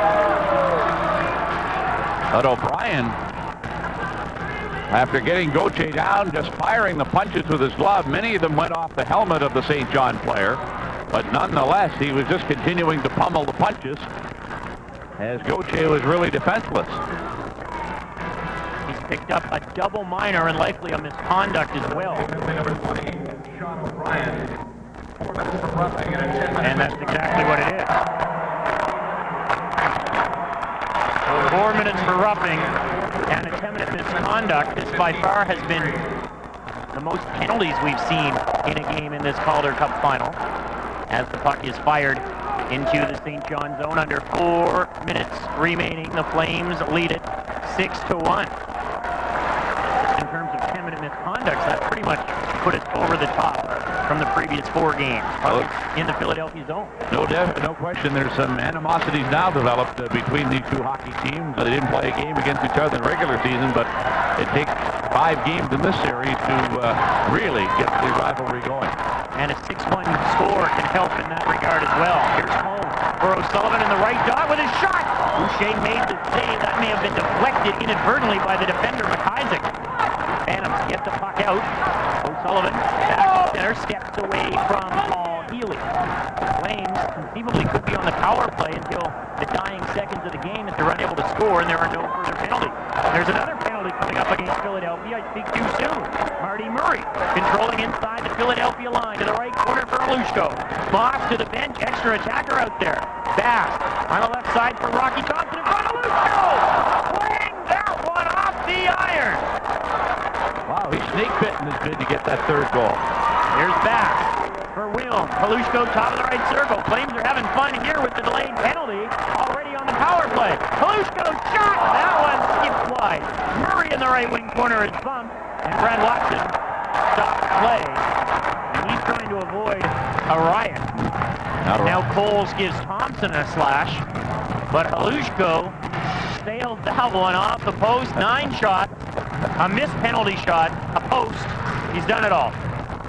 He's my first star. It may not be meant for him to get 3 goals here tonight with all the tough luck he's had after very quickly coming out, getting the first goal of the game tonight for the St. John Flames, a minute and 30 seconds in. Then he would later notch another goal in the second period. But since then, he's not been able to turn the red light on that last situation where they had the delayed penalty in effect. It hasn't been a much closer hockey game. You'd hear all kinds of cries from the St. John bench to turn the puck over to get a two-man advantage real quickly. But when you've got a 5-goal bulge,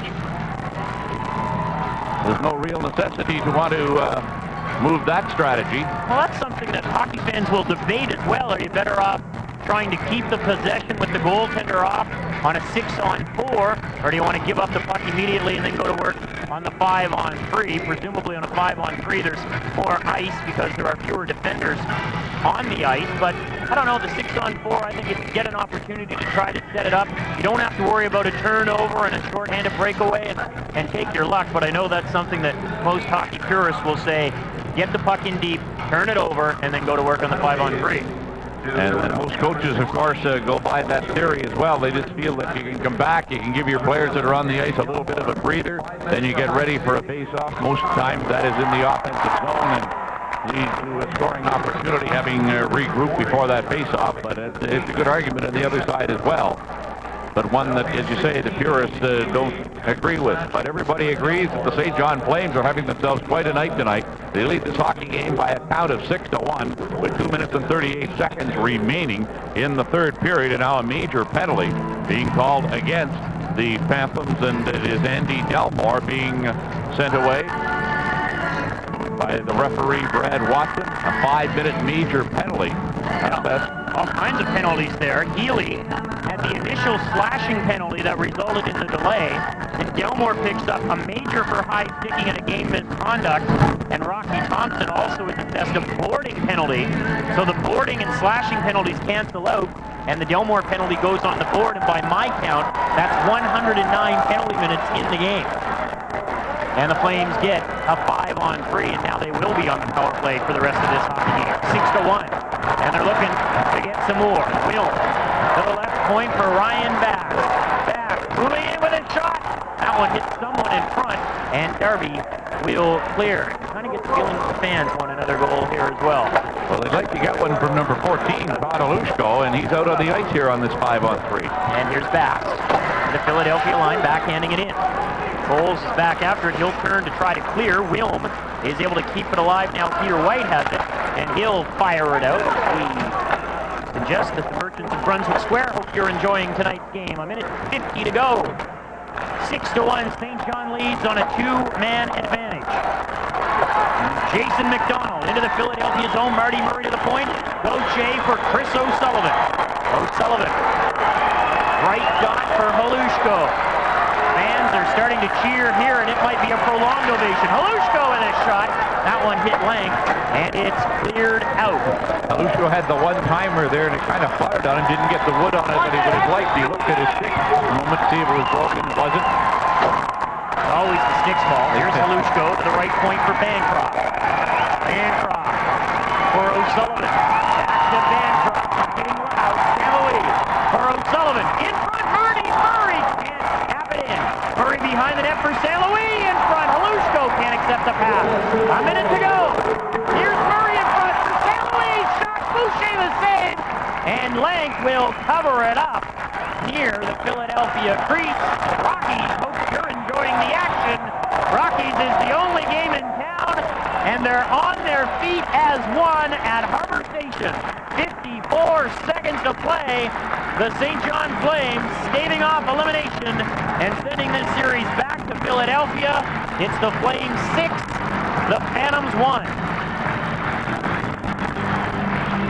Just a great scene here at Harbour Station. As Aaron mentions, all the fans up on their feet, chanting, clapping, stomping. When the Flames lost the game here on Friday night, the fall behind in the series 3-1. There was a lot of sad faces here in this building, but they didn't lose face, and they're heroes, and the Flames coming back tonight with just a solid performance. Good job by Bass to keep the puck in at the Philadelphia line for Wilm along the right wing boards. White, however, is able to get it out. 45 seconds remaining in the 50th home game of the season for St. John. Gauthier to the Philadelphia line. Gauthier tries to drop it for McDonald. McDonald along the right wing boards. Tied up with half a minute to play. There's going to be another penalty. Wilm in front. Bass was sneaking in. Halushko has it on the left side. Moss heads to the bench again. And now the Phantoms gain possession of play is blown down as McDonald gets hammered by Jeff Staples. 21.1 seconds remaining, and yet another Philadelphia penalty being assessed here by Brad Watson, but it really hasn't taken away the enthusiasm of 6,286 fans. Staples just drilling McDonald to the ice in a situation that developed in front of the Philadelphia net after the play had subsided. And of course another penalty being assessed here against the Phantoms. And the Flames have Todd Halushko out on the ice for this face-off. The two-man advantage on the power play. The face-off just inside the Phantom blue line, and Halushko still looking for what has become a very elusive third goal for him tonight. You know why the fans are so excited? They get free Big Macs tomorrow at McDonald's because the Flames have won with more than 5 goals. And they just made that announcement here at Harbour Station, reminding fans to pick up their Macs tomorrow. And the Flames have some travel plans tomorrow night because they're going to Philadelphia. Rocky Thompson is on the ice now. The penalty is Staples, flashing at 19:38. There's Halushko with the shot. And he got hit by Montgomery, and he didn't like it. Halushko and Montgomery have words. McDonald in front, Boucher the save, and he will cover up with 4 seconds left. And now we've got the potential for ugliness as McCosh and Halushko wrestle with one another, and Rocky Thompson with his badge, the policeman, is out there looking around, and now helmets go flying as the linesmen are forced to intervene. This is quite a scrum here, and Halushko and McCosh appear to be on the bottom of it. Lee and Jones have their hands full. McCosh is being restrained by one of the linesmen, and McCosh is full of vim and vinegar here, but that'll be it, and the fans will cheer some more. And Halushko, the star of tonight's game, puts his hands through his hair and skates off to a roaring ovation at Harbour Station. I believe, and I can't say this with clarity, but I believe Halushko was speared by Montgomery, and that's what led to the altercation there in the corner. No penalty call against Montgomery, but as the puck came to Halushko and he was getting ready to get the shot away, it was indeed Montgomery coming over, and it appeared as though he may have got the stick into the body of the Flame player, as he was certainly irritated after that incident in the Philadelphia zone and went right after Montgomery after it. 3+ hours we've been here tonight, but the fans don't seem to mind a bit. More penalties with 4.1 seconds remaining. In case you joined us late, the St. John Flames jumped out to a 6-0 lead. 2 in the first, 3 in the second, 1 early in the third. The Phantoms got 1 back, but it's 6-1 St. John, and the Phantoms showing their frustration. And Todd Halushko mixing it up deep in the Philadelphia zone with Sean McCosh, and Moss has spent the better part of the last 5 or 6 minutes skating to the bench for extra attackers with all these penalties that the Phantoms have been taking. But Todd Halushko was really, really upset from that incident that led to all of this, as he took punches to just about everybody on the ice for the Phantoms after he was trying to get to Montgomery originally. Other players kind of got in his way, and there was a big tug of war. Some bodies landed on the ice, and Halushko was right in the middle of that, and he just was throwing away at anybody that had a Philadelphia Phantom jersey on. And the game certainly has deteriorated here in this third period, with the Flames having it well under control. 4-minute roughing penalties to McCosh and Halushko at 19:55. On that replay where Montgomery went after Halushko, he couldn't really tell whether or not there was a stick involved there by the Philadelphia player. We'll talk to you Wednesday night from the city of brotherly love. The St. John Flames stave off elimination with a convincing 6-1 rout of the Philadelphia Phantoms. The Phantoms lead the Calder Cup Final 3-2 as 6,286 St. John fans salute their squad. The Flames are going to have to try and win the Calder Cup on the road. This is the final game of the season, and listen to this crowd.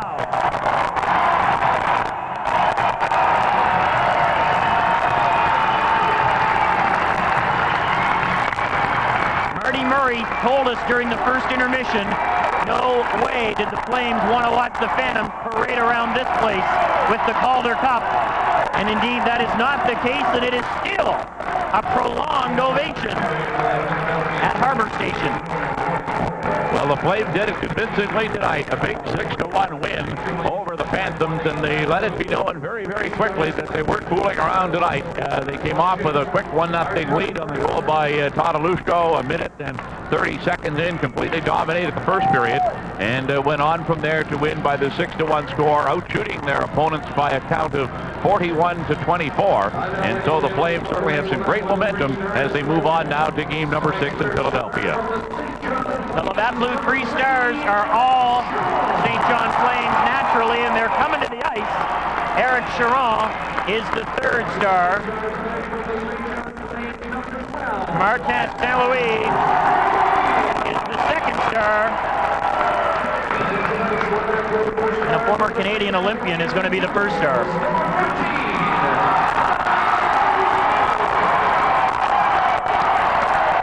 Todd Halushko with 2 goals is star number 1. Martin St. Louis with 3 assists is star number 2. And the third star tonight is Eric Charon with a goal, his first of the playoffs, as he comes back to the lineup after missing game number 4 with the injury. Quite a scene tonight here at Harbour Station. Indeed, it was quite an emotional scene here at the end of the game as these fans are getting up on their feet and serenading the Flames over the final minute or so of the hockey game. And then as they were going off the ice, they continued that standing ovation for the club, wanting to give them a little bit of added incentive or excitement as they head on now to Philadelphia for the next game in this series. Can't find any quarrel with the 3 stars of this hockey game tonight. Todd Alushko just had himself a superb game. He scored the 2 goals and should have had about 6 or 7, but he was only able to get number 2, and he was trying to get number 3 all night, but every time he got in there, he either shot the puck wide or the goaltender would make a save. And of course, the one that he shot the puck wide on is the most glaring opportunity that he had to try and score that 3rd goal. It was on a penalty shot in the 2nd period when he rifled the shot wide of the net. But Alushko is a force, as he always is. He's having a great series here against the Phantoms, having scored 5 goals in the 5 games that have been played. And I feel really good for Todd Alushko. He's a guy I've gotten to know real well with the Calgary Flames over the time he spent with the organization. And he had himself a tough year this year in Calgary at the beginning as he was recovering from the concussion he suffered last year. And then he had himself a situation where he was in the minors, he was back up with the Flames, and then when the Flames regular season ended, he found himself in Calgary, but then wound up coming back here to St. John. And I'm sure the St. John fans are glad that he was reassigned back here. And the great playoff run that he's having here really augurs well for his future as he tries to get back to the National Hockey League for the start of next year. Martin St. Louis is a player who I've only had the privilege of seeing in the last 2 games, and he certainly is a pepper pot forward with that great speed, and he's got a lot of determination with him. He battles for the puck all the time, and that speed of his is something to see. And with the size of his not being very big, he certainly is extremely combative. And Eric Charon, you mentioned the fact that he came back tonight after suffering injury, not able to play on Friday, and he was certainly missed in the game on Friday night, but his stabling influence very prevalent here in the game this evening, particularly early on when the game was in the balance. He was out there doing all the things that a veteran player does in a key hockey game, both performance-wise and also helping his teammates, settling them down, and got the defense back into the solid form that they displayed all season, but was missing a little bit in the game here on Friday in his absence. Again, the Labatt Blue 3 stars, Eric Charon, star number 3, Martin St. Louis is star number 2, and Todd Halushko, who had 10 shots on net. The Flames had 41 as a group. He had 10 of them. He is the first star, and of course, the Labatt Blue 3 stars, as always, a presentation of Labatt Blue, proud supporters of the St. John Flames. 6-1 is the final at Harbour Station. The postgame show is coming up. You're listening to Labatt Flames Hockey, the Calder Cup Final on CFBC.